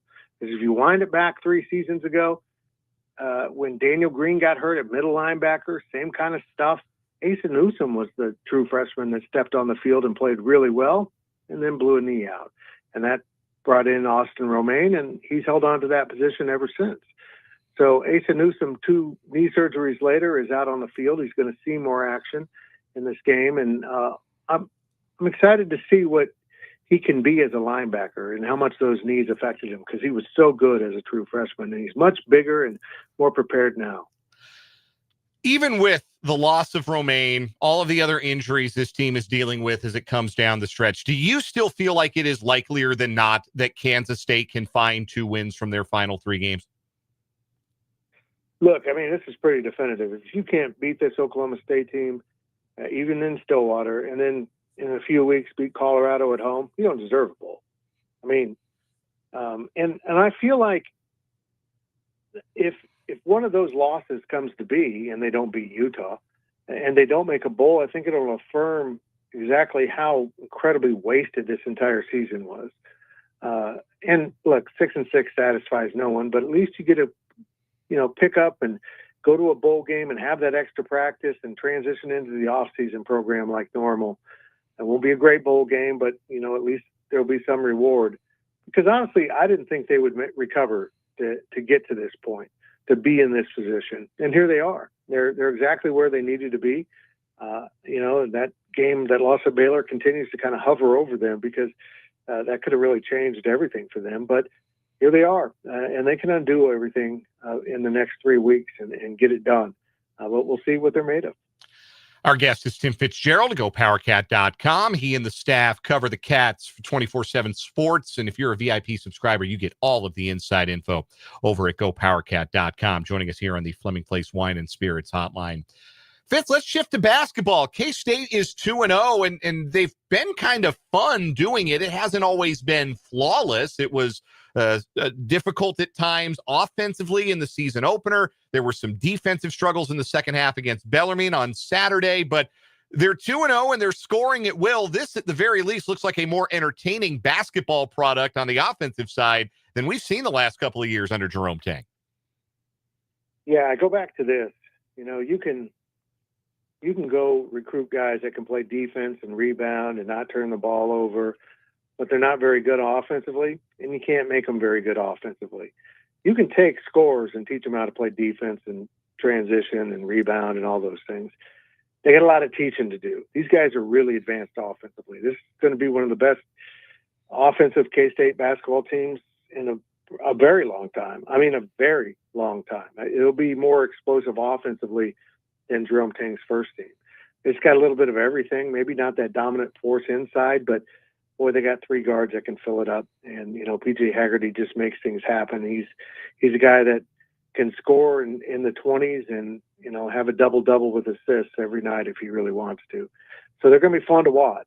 If they don't play defense, they're going to be fun to watch lose in the Big 12, but it's going to be less painful of a product. And that was true against Bellarmine. When they had some issues defensively and Bellarmine was scoring, they could just go down and answer. Bellarmine never really caught up very much because K-State just went down to the other end of the court and said, okay, we're going to hit a long 3 there and go back on defense. It was interesting to hear Jerome Tang after that game on Saturday kind of admit that his frustration with his team's defense, because he's always going to be a defensive-minded coach first, how he came up under Scott Drew, that his frustration with his defense, he felt like maybe affected his team's energy on offense in a negative way. The self-reflection that Jerome Tang is capable of on the spot is one of the things I admire the most about him. But you mention it. You can coach good offensive players to at least be in the right place. Like if you're an athlete, you've got some size and some strength, and you can go be in the right place and give a crap, you can be okay defensively. Does it feel like that's a bar at least that this team can reach, that they have to you the athleticism, the size that they need to, as long as they're in the right place and they give a damn, they can guard a little? Yeah, I mean, the potential's there. These are good athletes. And they're long and lean and should be able to guard. Again, they might have some issues in the post, but they should be good defensively. And also keep this in mind. There's a bunch of transfers on this team. A lot of them, most of them have come from smaller schools. I mean, Haggerty coming from Memphis is by far the biggest school one of the players transferred from. And every defensive philosophy has been different. And every, approach they brought all different things to the table here. Like learning an offense is one thing, but at the end of the offense, you score, and these guys know how to score. It's the process of getting there. Once they get comfortable with that, it's going to be really fun to watch every game. If they can get on the same page defensively and learn the principles, which I think they're struggling with right now, they're going to be very good, and they're going to have to be to survive the Big 12 because this conference is loaded again this year, maybe more than ever. He's kind of been the forgotten man because his freshman year didn't go the way I think he hoped, and I think the way that some fans hoped. But how much did David Castillo need a game like that on Saturday where he did not miss a single three-pointer, set a career high in scoring, and now looks like a guy that Kansas State can really rely on coming off the bench this season? Yeah, I mean, he shot it extremely well against Bellarmine, and that's what was interesting about his freshman year. He was such a good three-point shooter in high school, and he wasn't very effective last season. And it's not like the ball's different or, three-point line's a little bit deeper, but not that much, and the rim's the same. I just think he got in his own head, and now as a sophomore, I think he settled in a little bit. Boy, he looked really comfortable shooting the ball, and that's really good because they're going to need a backup point. They're going to need someone that doesn't have a ton of drop-off when they put him in for PJ Haggerty. And if he come in and hit those threes, it's really going to bring something to the table. K-State's men and women play tomorrow. It's a double header at Bramlage, women at 4, men at 7. What do you think of this scheduling quirk as far as something that can try and engage the fans and maybe benefit both programs? Yeah, it is interesting. And I hope fans will go out and watch both of them. I think the women are going to be really fun to watch. Coach Mitty's done an incredible job of rebuilding. He lost 2 players. He lost most of his roster, including 2 players that are going to go into the rafters. And they look to be pretty close to what they have been because he went out and really got on the recruiting trail and the transfer portal and was effective. So, this is a big opportunity for fans to go see 2 really fun teams play back-to-back, and that's Thursday night at Bramlage Coliseum. Tim Fitzgerald and his staff will have it all covered at GoPowerCat.com, part of the 24/7 Sports Network. Fitz joins us every Wednesday at this time on the program for the Wildcat Wrap-Up presented by Tallgrass Windows and Doors. Fitz, it is always a pleasure. We'll do it again next week. Thank you, my friend.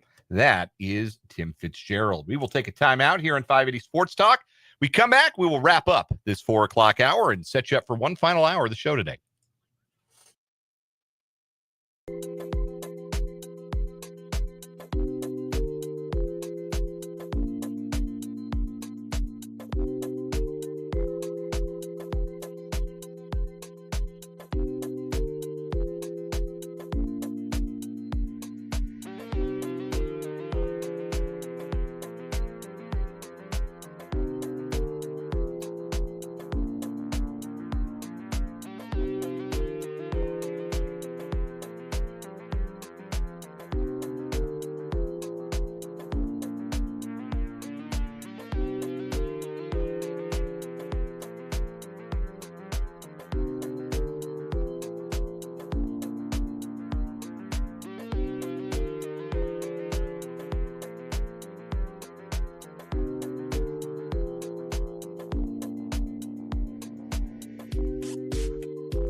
So a bit of force of habit.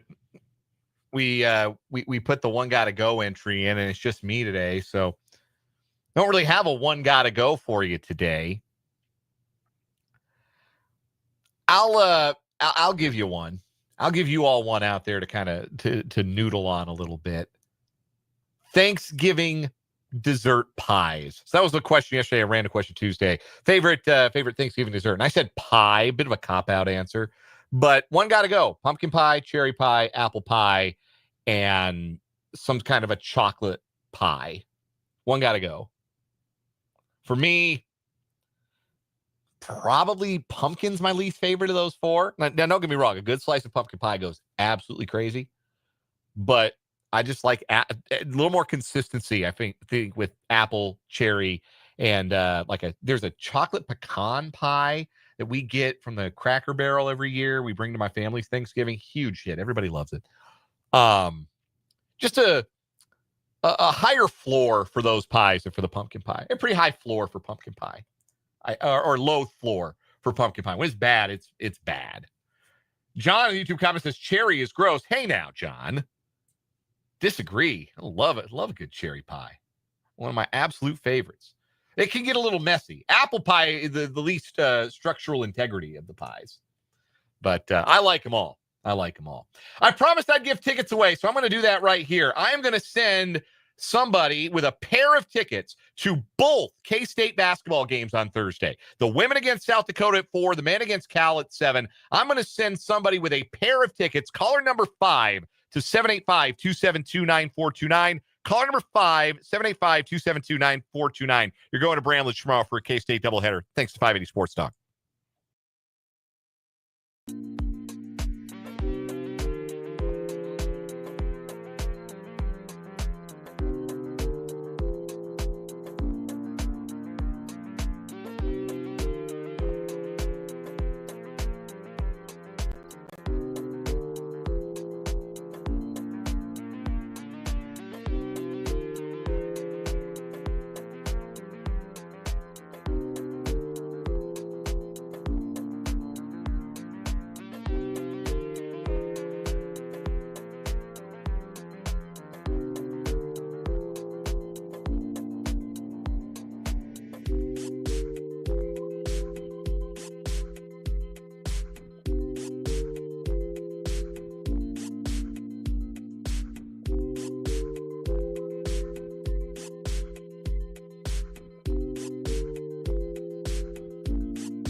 Let's get it. Third and final hour of 580 Sports Talk on this Wednesday.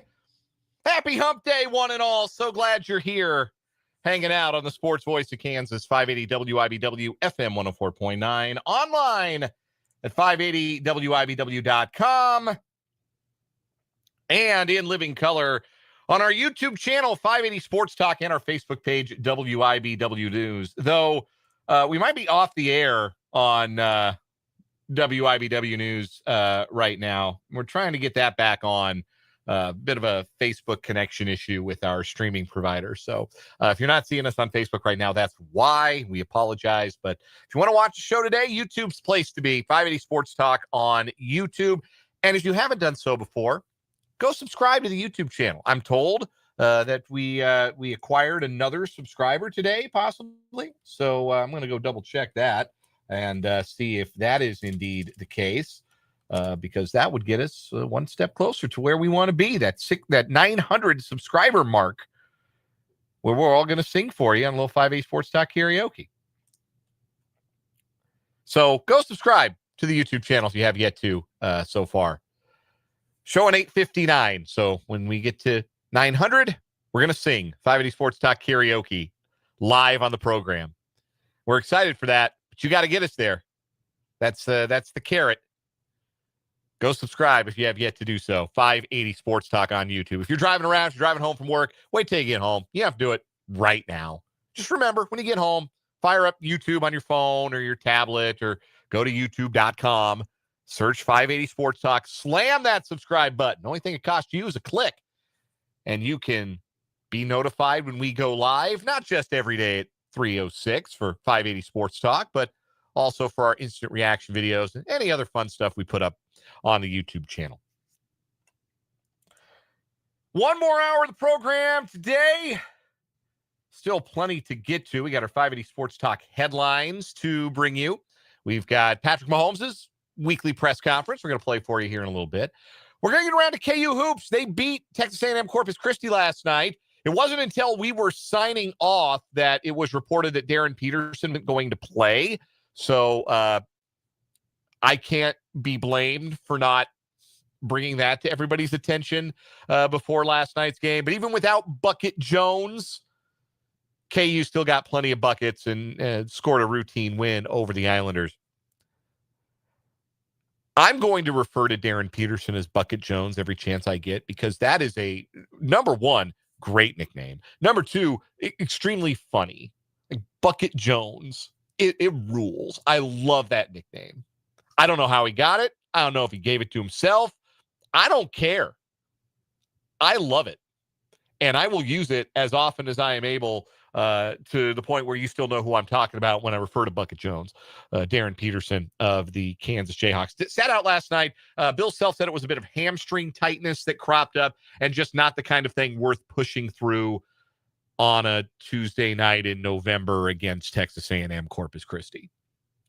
And I take Bill Self at his word on that. Hopefully it's nothing long-term, but Self didn't sound overly concerned that it was. So we'll talk about who did play well and what was maybe good about not having Darren Peterson on the floor for the Jayhawks last night. So that's coming up. Plus, your interaction with the program today. Still want to hear from you in the YouTube chat if you are watching the show on our YouTube stream, 580 Sports Talk. The live chat is live as long as we are. So until 6 o'clock, if you're watching the show live, hop in that live chat. Say hello. Introduce yourself if you've never been in it before. And interact with your fellow listeners as we go along this afternoon on the program. You can also get at us on the text line from the 785-272-9429 is the text line. Couple of texts I did want to get into from the 4 o'clock hour that I think are worth revisiting. One about our daily What Is Wrong With You winner. The story about the woman who was driving 107 in a 55 at 11:52 p.m. and told the officer who pulled her over that she was trying to get to Little Caesars before it closed at midnight. And so she was going 107 in a 55 to get to Little Caesars. And I mused, would they even have any hot and readies available at midnight on a Monday? And somebody from the 785 responded. At that point, it was probably an old and crusty. And that's a funny line. That made me laugh. That was worth revisiting. Old and crusty. Look, I will not tolerate Little Caesars slander of any shape or form, because that has been an important pizza in my life for many, many years, because of the most notable thing about it, which is the three things that are notable about the Little Caesars hot and ready pizza. Number one, it is hot. Number two, it is ready. And number three, it is not expensive, which meant in my early days in radio, I ate a lot of Little Caesars pizza.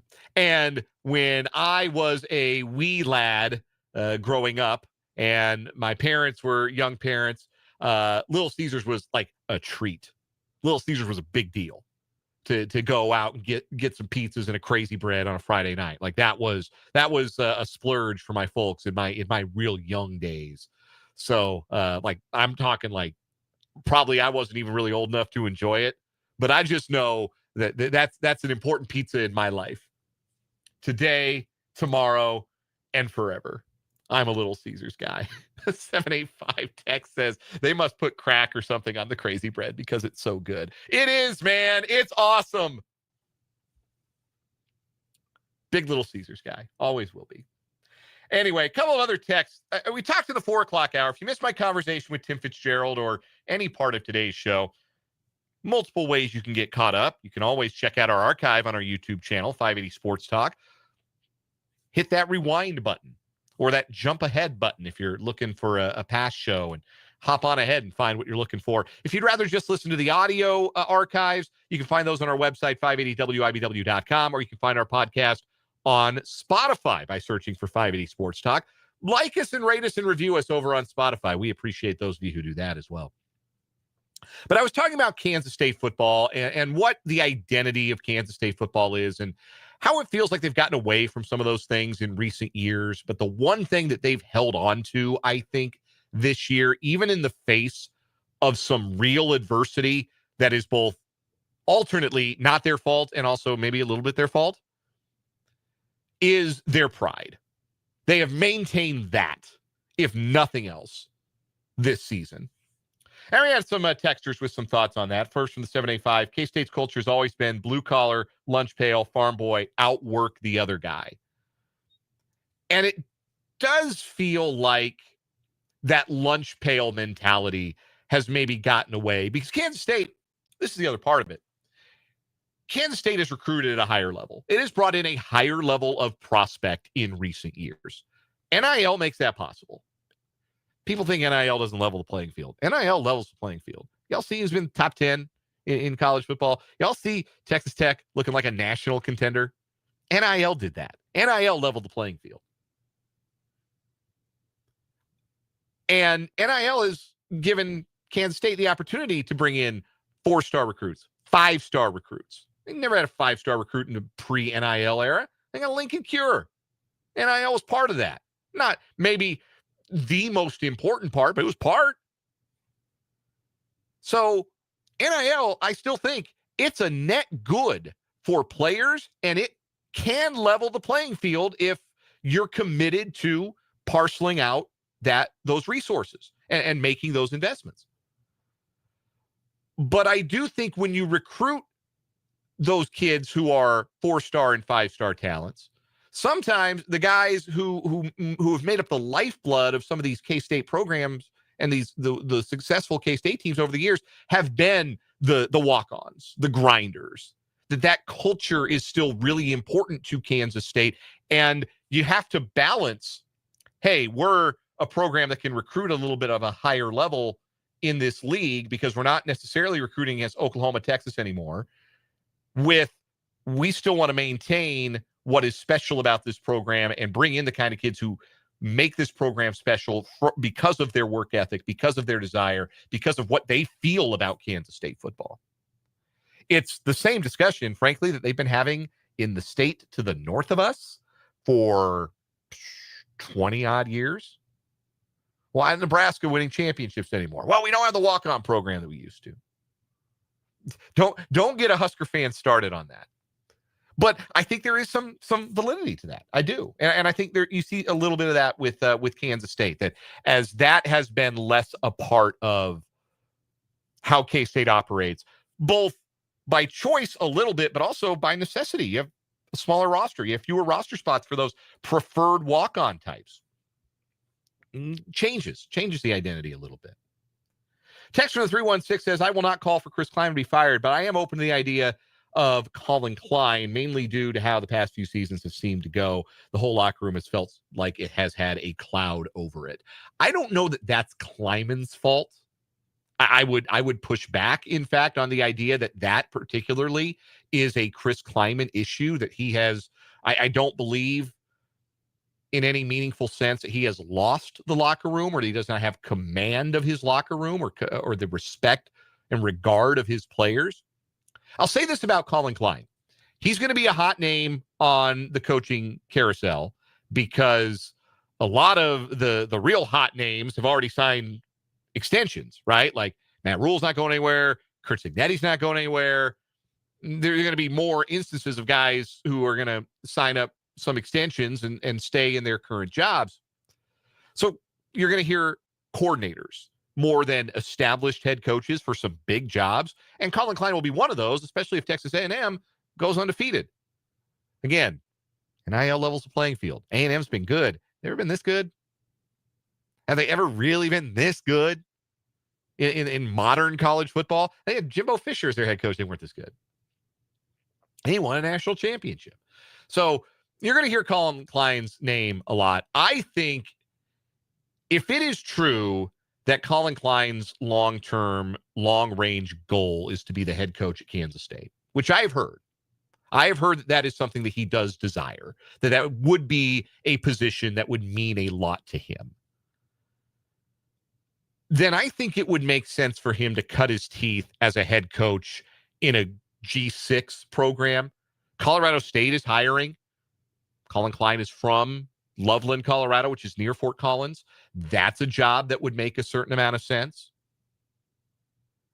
Do you want to go there where you can maybe build something, where you can get some valuable experience? Or do you want to hop feet first into the frying pan of a Power 4 job that might set you up to fail?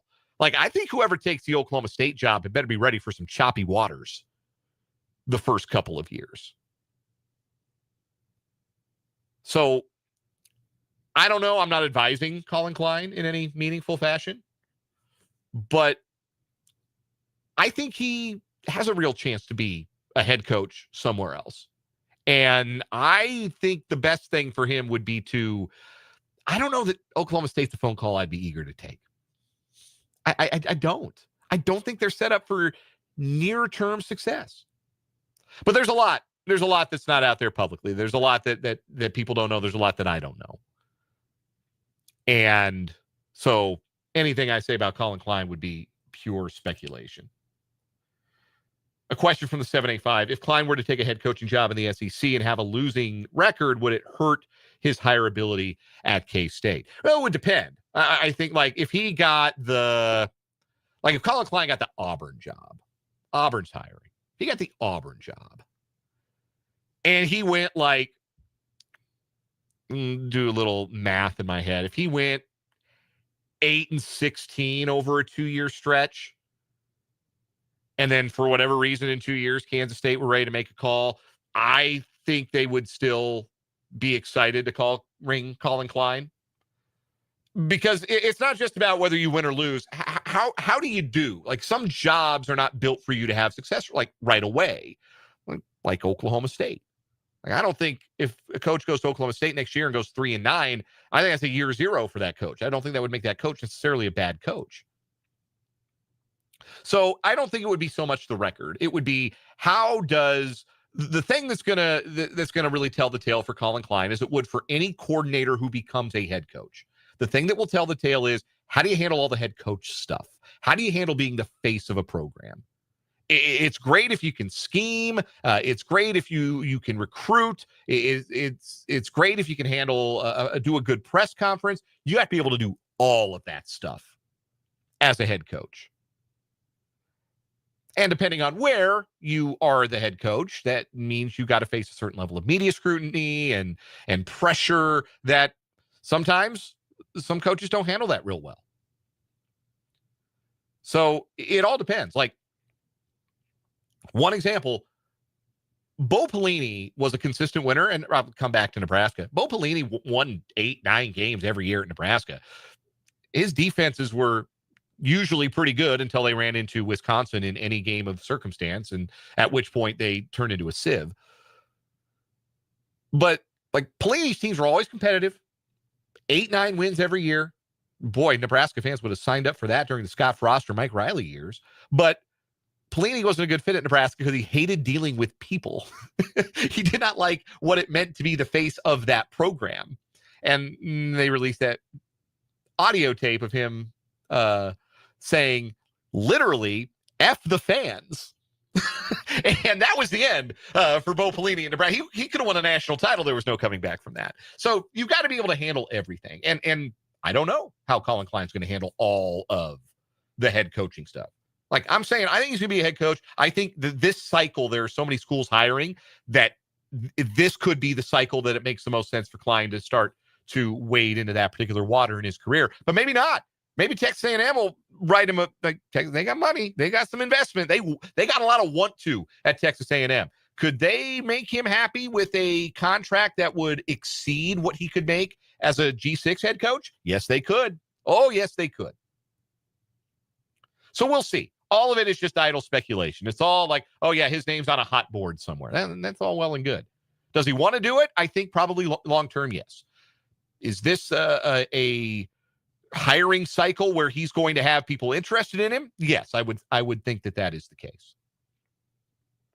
But anything else? Yeah, we're just kind of spitballing. But thanks for the text, 785-272-9429. There's 785-272-9429 on the text line. Mark B agrees with me. Colorado State would make a lot of sense for Colin Klein. Close to home. That's a job. Like, they're very invested there in Fort Collins. They spent a lot of money on coaches. They just built an on-campus stadium, beautiful on-campus stadium not too long ago. I think they want to be good there. I just don't think they have quite known how. And I think they've spent money on the wrong coaches. I think Colin Klein's better coach than Jay Norvell's just a knucklehead. I couldn't believe they hired him. Anyway, if you couldn't tell, it's a slow news day today. I'm kind of dragging my feet on getting the headlines because there's not a lot to talk about in headlines today. Let's start with the injury report for Chiefs and Broncos. First participation report is out today for the Kansas City Chiefs. Only one player did not practice. That was Isaiah Pacheco, who, of course, missed the Bills game before the bye with a knee injury. He continues to be held out of practice. Never a great sign when you're a DNP on Wednesday. I think they were hoping they might have him back by now after that MCL sprain, but trending in the wrong direction for Pacheco's availability on Sunday. George Karlaftis was limited. That came as a bit of a surprise. George dealing with a thumb issue that is receiving treatment, so he was limited today. Everybody else was a full participant. That included Jaden Hicks, Charles Menahu, Josh Simmons, Trey Smith, and Juwan Taylor. Simmons listed as non-injury related personal reasons, his return, but he was a full participant today. Trey Smith still dealing with the back injury, Juwan Taylor, knee and ankle injuries, Charles Menahu with an ankle, and Jaden Hicks with a pectoral injury, also a full participant today. I've not seen, at least the Chiefs haven't posted it on their website, but I do have the Broncos injury report today. They had 6 players not practice today. Among them, Patrick Surtain, their star corner, the reigning defensive player of the year in the NFL. He's still working his way back from a pectoral injury. He's not going to play on Sunday. Linebacker Alex Singleton listed with an illness. Yeah, I'd say cancer qualifies as an illness. If you remember from Monday's headlines, he had a cancerous tumor operated on and removed after their game against the Raiders last Thursday. So Singleton is not going to make it to Sunday. Running back J.K. Dobbins injured his foot in that win over the Raiders. He did not practice today, the oft-injured veteran running back who's been the lead man in the backfield for the Broncos this season. Also not practicing for the Broncos, outside linebacker Jonah Ellis with a hamstring injury, wide receiver Trent Sherfield with a toe injury, and tight end Nate Adkins with a knee injury. 3 full participants for the Broncos. Wide receiver and return man Marvin Mims, dealing with concussion symptoms, was a full participant. Linebacker Garrett Wallow with a hamstring, and outside linebacker Jonathan Cooper with a thumb injury was a full participant. So that's what things look like on Wednesday's injury report.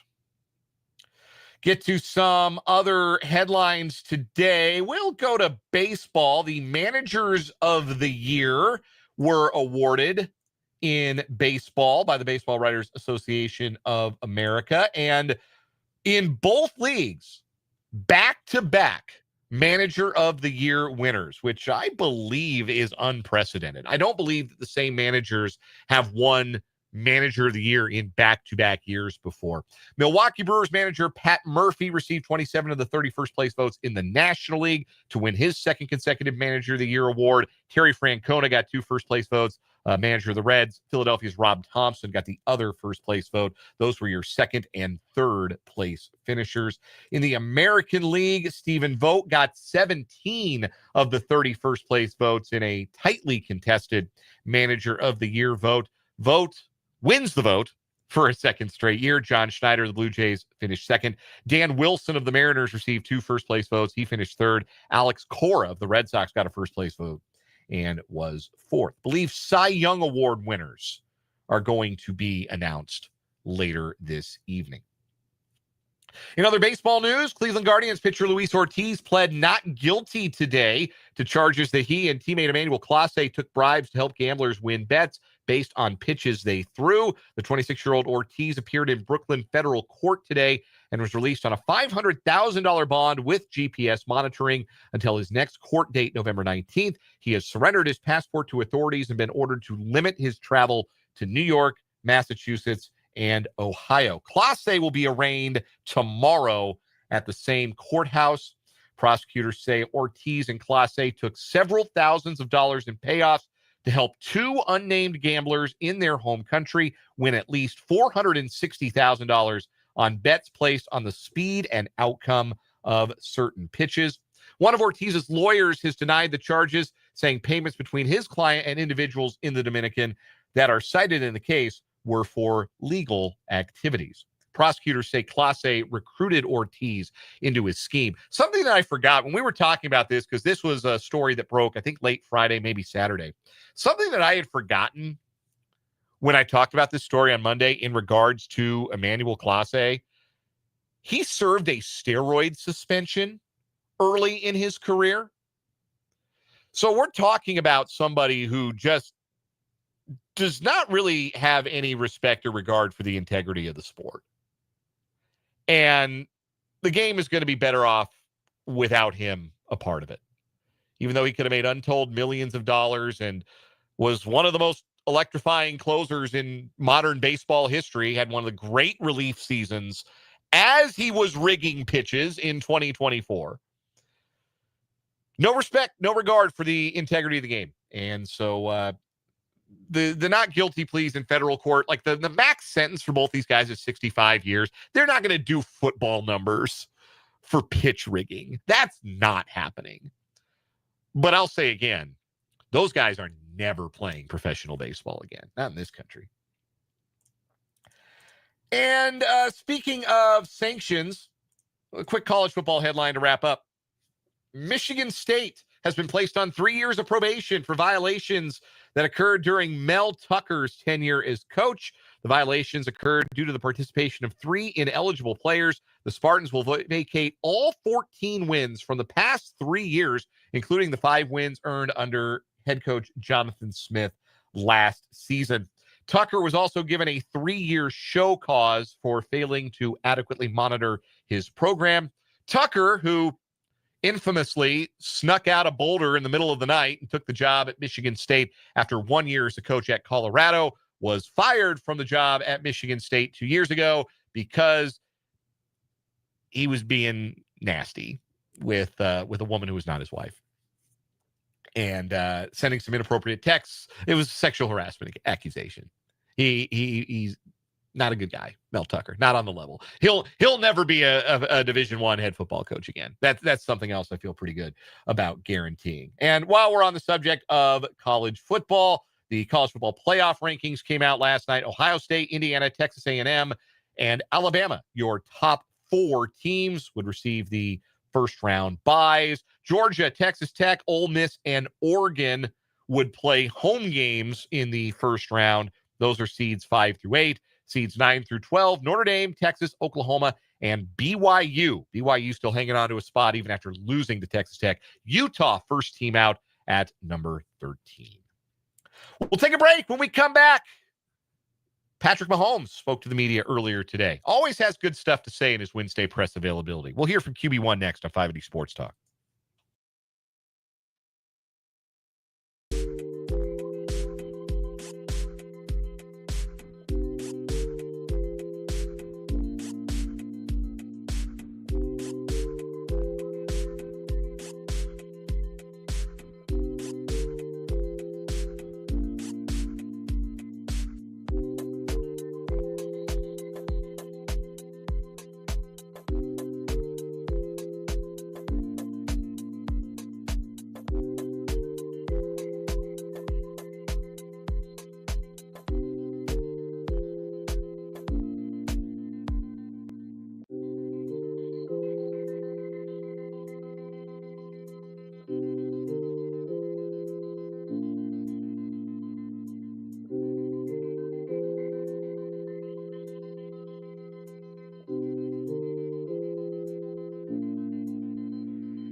.534 on 580 Sports Talk. Dan Lucero hanging out with you on this Wednesday. Patrick Mahomes met with the media earlier today at One Arrowhead Drive. Here is his weekly press conference. Patrick, when it comes to this defensive front for Denver, just what's the challenge in facing that unit? Yeah, I think they have, you have 5 really good defensive linemen. They can all win in different ways, and they have guys that rotate in and play well, play good as well. And so they know what their scheme is. They know how to get after the quarterback. And so for us, it's just having great protection schemes, changing up the looks for them so they can't just tee off. And then I think just going out there and getting the ball in my hands whenever I need to, and then take shots whenever I need to as well. By-week self-scouting standpoint, like from one half to the other, I guess if there's one point of emphasis for yourself, what are you focusing on maybe being better at in the second half? Yeah, I think just staying true to the progression sometimes as the games go on. I think if I look back, especially at the Bills game in general, I think I started off pretty well at going through my progressions, but as the game went on, getting away from that. And so trying to be better at that and then trying to settle myself down in some of those moments. But we did a lot of good things. It's just about being more consistent on a week-to-week basis.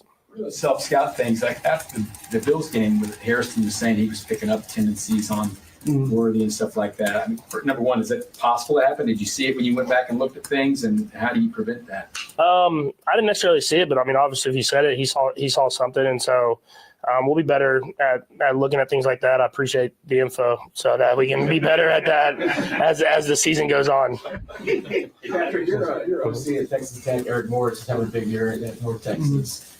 What helped you the most that you learned from him, just developing as a young quarterback? Yeah, I think he has a good feel for making you comfortable. I think that's the biggest thing. I mean, he obviously can see talent. You look at all the quarterbacks he's been with through all the different stops he's been in, but he gives you confidence to go out there and be yourself and play the game the way you're supposed to play, and he'll change the offense for that. And so it's not surprising to me that he's had so much success, and he's had a ton of success this year at North Texas, and I saw him this last offseason, and it's cool to see, like, his kids were like babies, and now they're getting older now, and it's cool to see that stuff as well. So I'm sure that he'll continue to have success either at North Texas or wherever he ends up at. Speaking of Tech, how'd you do on your picks? You know what your record ended up being? I don't know what my record was, but I think I'm really good on the actual picks. I don't know the spreads and stuff. I don't get a lot of practice at that. They don't let us do that stuff. So it's I don't think I did good with those, but I did good on my actual games and who won the game. So it was fun though. The game day was amazing. I mean, I grew up watching. I still watch it, and I think just like the atmosphere in Lubbock, you can tell how much everybody appreciates the team, appreciates how much success they're having, and they're going to enjoy the moment. And I thought that was really cool. How big is this game? I realize they're all big, but how big is this game against this team? Yeah, I mean, they're first in the division, and they have a couple games on us. And so it's huge for the division, and that's always our first goal is win the division. And so it's a really good football team. There's no way around it. And so we have to go out there and play our best football, and I don't think we've done that yet. So after this bye, let's go out there, put a great week of practice together, and find a way to win in a hostile environment. It's a great football team. You guys are generally the ones who are a couple of games up on everyone else in the division at this time of the year. The tables have turned a little bit here. Does it feel different? What's the desperation? I don't know. What's it feel like for you guys right now? I mean, I think you understand this game's important. I think that's the biggest thing. I mean, it's a divisional game, and they're always important. But with them having the lead and us needing to go out there and win to have a chance to win the division, I think guys understand that. But at the same time, all we can do is have a great day today, and we're gonna have a great week of practice. Put that together, and then go out there and play our best football. And I think if we play our best football, we can win against anybody. And so we have to go out there with that mindset of let's play our best football this weekend. Patrick, the division streak here predates you. So how much pride do you take in the consistency of having that every single year? Yeah, no, I mean, I think that's always our first goal. It's like the first goal we have that Coach Reid puts up is win a division, and we understand that it's always a challenge, and you have to go up against some really good football teams that are scouting you all year long. And so we've been really good at that over these last 7, 8, 9 years, whatever it is. And so we got to continue to get better and better. And we have a lot of division games in front of us. And so if we can go out there and handle business and do what I think we can do, we can find a way to win this division. And so everything is kind of out in front of us. We just have to go out there with the right mindset. No matter who starts at left tackle, are you just full steam ahead, or are there things that you want to do to try and reintegrate Josh, whether he starts or not? No, I mean, you're kind of you're full steam ahead. I think that's what's so great about football is that you have to go out there and have the same mindset, the same mentality. And we're super excited to have Josh back and just being back in the building, and we'll get him out in the practice field and see where he's at. But I think you saw with both those guys, they can both play at a very high level. And so I think Coach will make that decision as the week goes on. But I have confidence in both of them that they'll go out there and have success. Sam, I guess how concerned or how much you have to be aware of Nick Benito, 15, of how he can maybe wreck your game plan? Yeah, I mean, great pass rusher. I mean, he's someone that can really get after the quarterback. He's smart.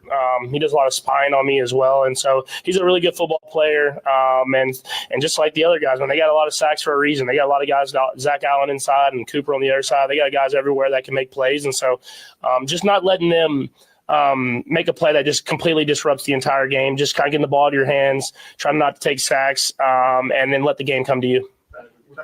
Winning the division and being a couple games back, but maybe still, I don't think the tiebreaker can be charging, but you still might control your own destiny as far as that goes, because you have those games head to head, but this would be it, right? There's no more margin for error after that. Is that something that you're aware of that you look at that make that?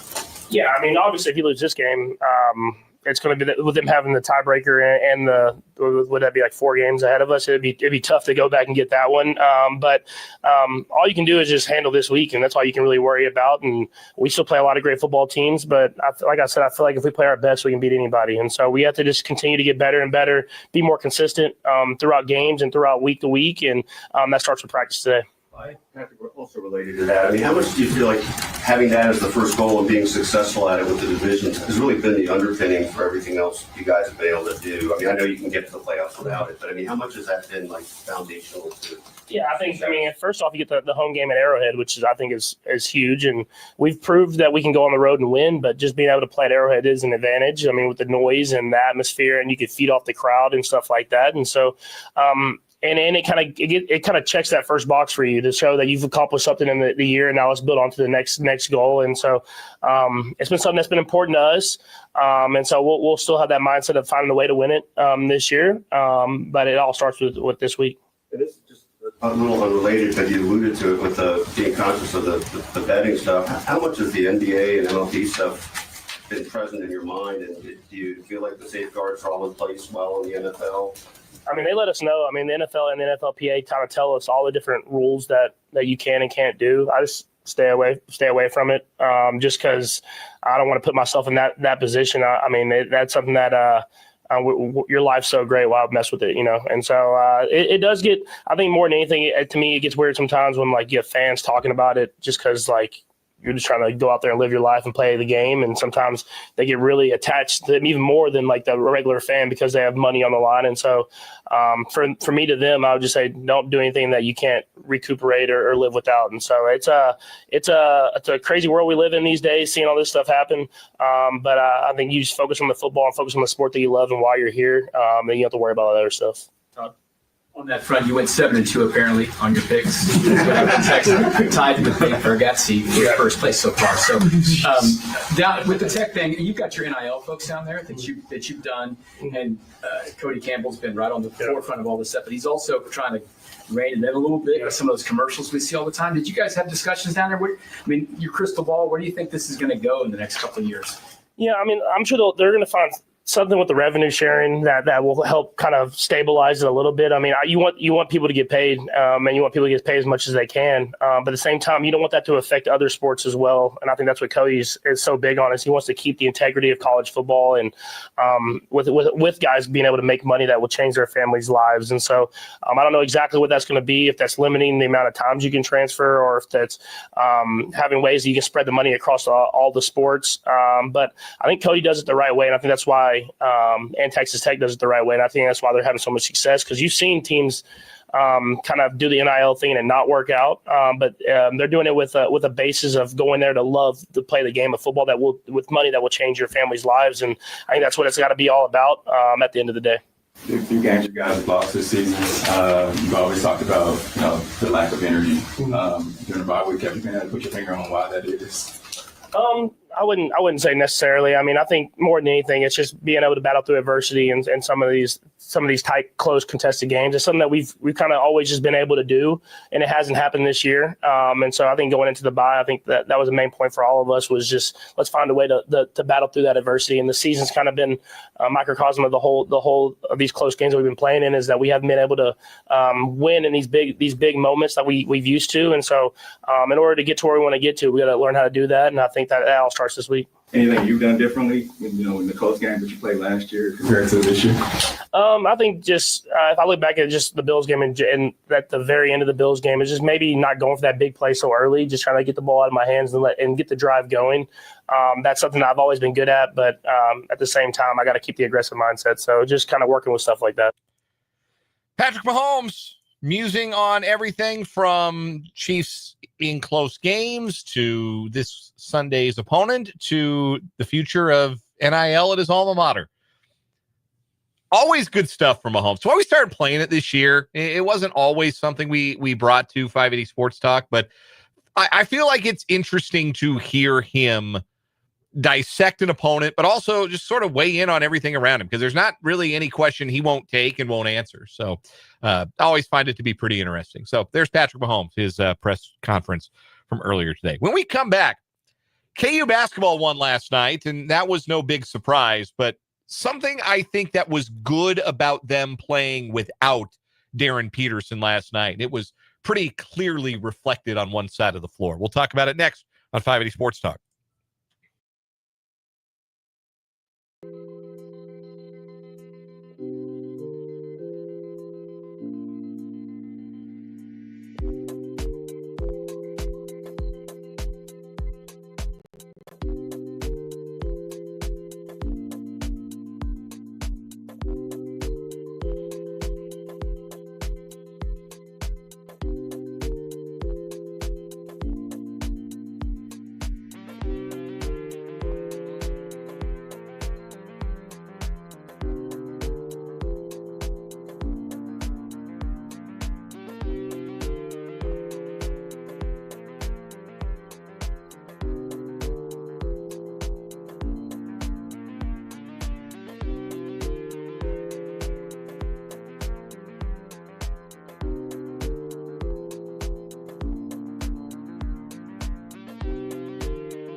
.548 on 580 Sports Talk. Making the turn for home on this Wednesday edition of the show. Again, there's not much of a Thursday edition tomorrow. We'll be on with you from 3 to 3:30 on tomorrow's show. I'm still going to take the mic hot. We'll do the YouTube stream and all that good stuff. But at 3:30, we're making way for K-State basketball. The women and the men playing a doubleheader at Bramlage Coliseum. K-State women against South Dakota at 4. K-State men against Cal at 7. Pre-game coverage tipping it all off at 3:30 here on 580 WIBW and FM 104.9. So we will have a very short show tomorrow. Friday, we'll get back to a Red Friday edition of the show. We'll preview Chiefs Broncos. Matt Derrick will join us. And Mitch Holthus, voice of the Chiefs, will join us on Friday's show as well. KU had a pretty easy time of it with the Islanders of Texas A&M-Corpus Christi last night. 77-46 was the final at Allen Fieldhouse. Darren Peterson did not play. And again, like I mentioned earlier, did not sound like something that Bill Self was concerned about being a long-term issue for Peterson. Just a little bit of hamstring tightness that they didn't want to mess around with and didn't want to have him playing a altogether meaningless early November game dealing with. So extra precautionary measure is what it sounds like, at least for now, regarding KU's star freshman. I think anytime you're not playing with your best player, everybody else has to level their game up. That's old news. Everybody knows that, who's followed sports for even 5 seconds knows that you got to pick up the slack when a star player is not playing. And offensively, KU had 4 players in double figures last night. Flory Badunga had 12 points on 6 of 7 shooting and only 19 minutes of action. Bryson Tiller chipped in with 11 off the bench. He's a lot better than I thought. That's a young man who came in, I think, almost under the radar, which is wild given his recruiting pedigree. But we just didn't have a lot of game film because he didn't play a lot of basketball in the past year before he suited up for the Jayhawks. He's really good. I think that's a really special talent for the Jayhawks. He's been pretty excellent just about every game.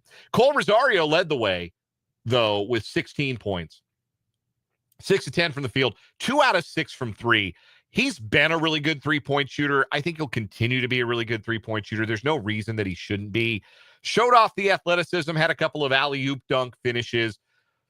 Reminds me a bit of the kind of player Johnny Furphy was when he came in. Maybe a little bit further along skill-wise than Furphy, but similar in terms of the athleticism, ability to shoot, that kind of player. And it didn't click for Furphy right away, but then when it clicked, he was a starting player for those Jayhawks in his freshman year 2 seasons ago. And Rosario obviously has been a starter from Jump Street, and I don't think he's going to lose that spot in the lineup. But that was a necessary good game, step forward for Rosario. So picking up the slack with no Bucket Jones, somebody else has to go get the buckets, and KU got plenty.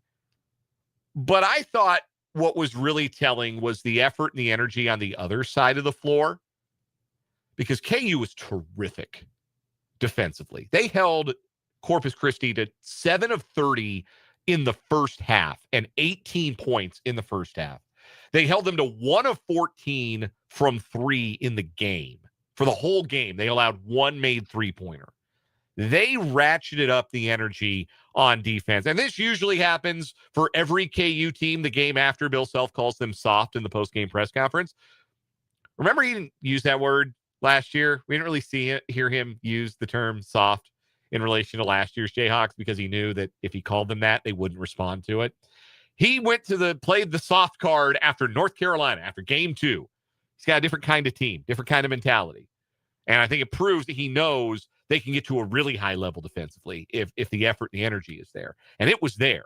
And that sometimes is where you can compensate for the loss of your leading scorer and leading playmaker. That, okay, well, maybe the offense isn't as smooth without Peterson out there. We better make sure they don't score. Let's go take care of business on that end. And KU did. And again, this is the expectation when you play Texas A&M-Corpus Christi at Allen Fieldhouse. But I thought that it was noticeable, the energy level on defense that they played with. And I think that's what needs to carry forward for these Jayhawks as they move along in their season. Of course, they've got Princeton coming up on Saturday before the Champions Classic on Tuesday. So one more tune-up at Allen Fieldhouse for the big one against the Blue Devils. One final break, and then we'll come back with a final word here on 580 Sports Talk.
Wrap it up and walking off this edition of 580 Sports Talk with the final word on today's program. I need good thoughts, good wishes, good karma, whatever you got for me tonight. We're doing Santa pictures with our son tonight. And last year, Asher did great with Santa. Also, last year, he was 5 months old. This year, he is 17 months old.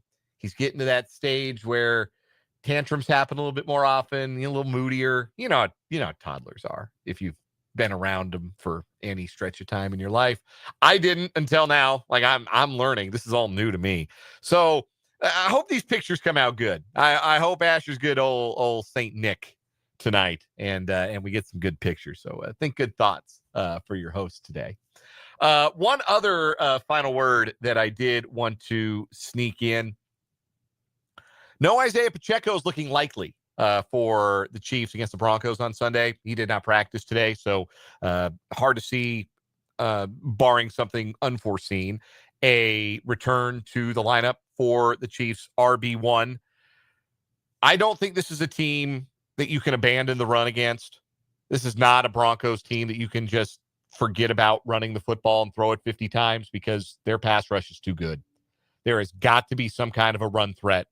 And this needs to be a big Kareem Hunt game. And coming off of a bye and light use against the Bills, I think it not only should be, I think it can be for the Chiefs coming up on Sunday. We're back tomorrow from 3 until 3:30. It'll be a short show tomorrow. I hope you'll join me. For Spencer, I'm Dan. This is 580 Sports Talk. Good night.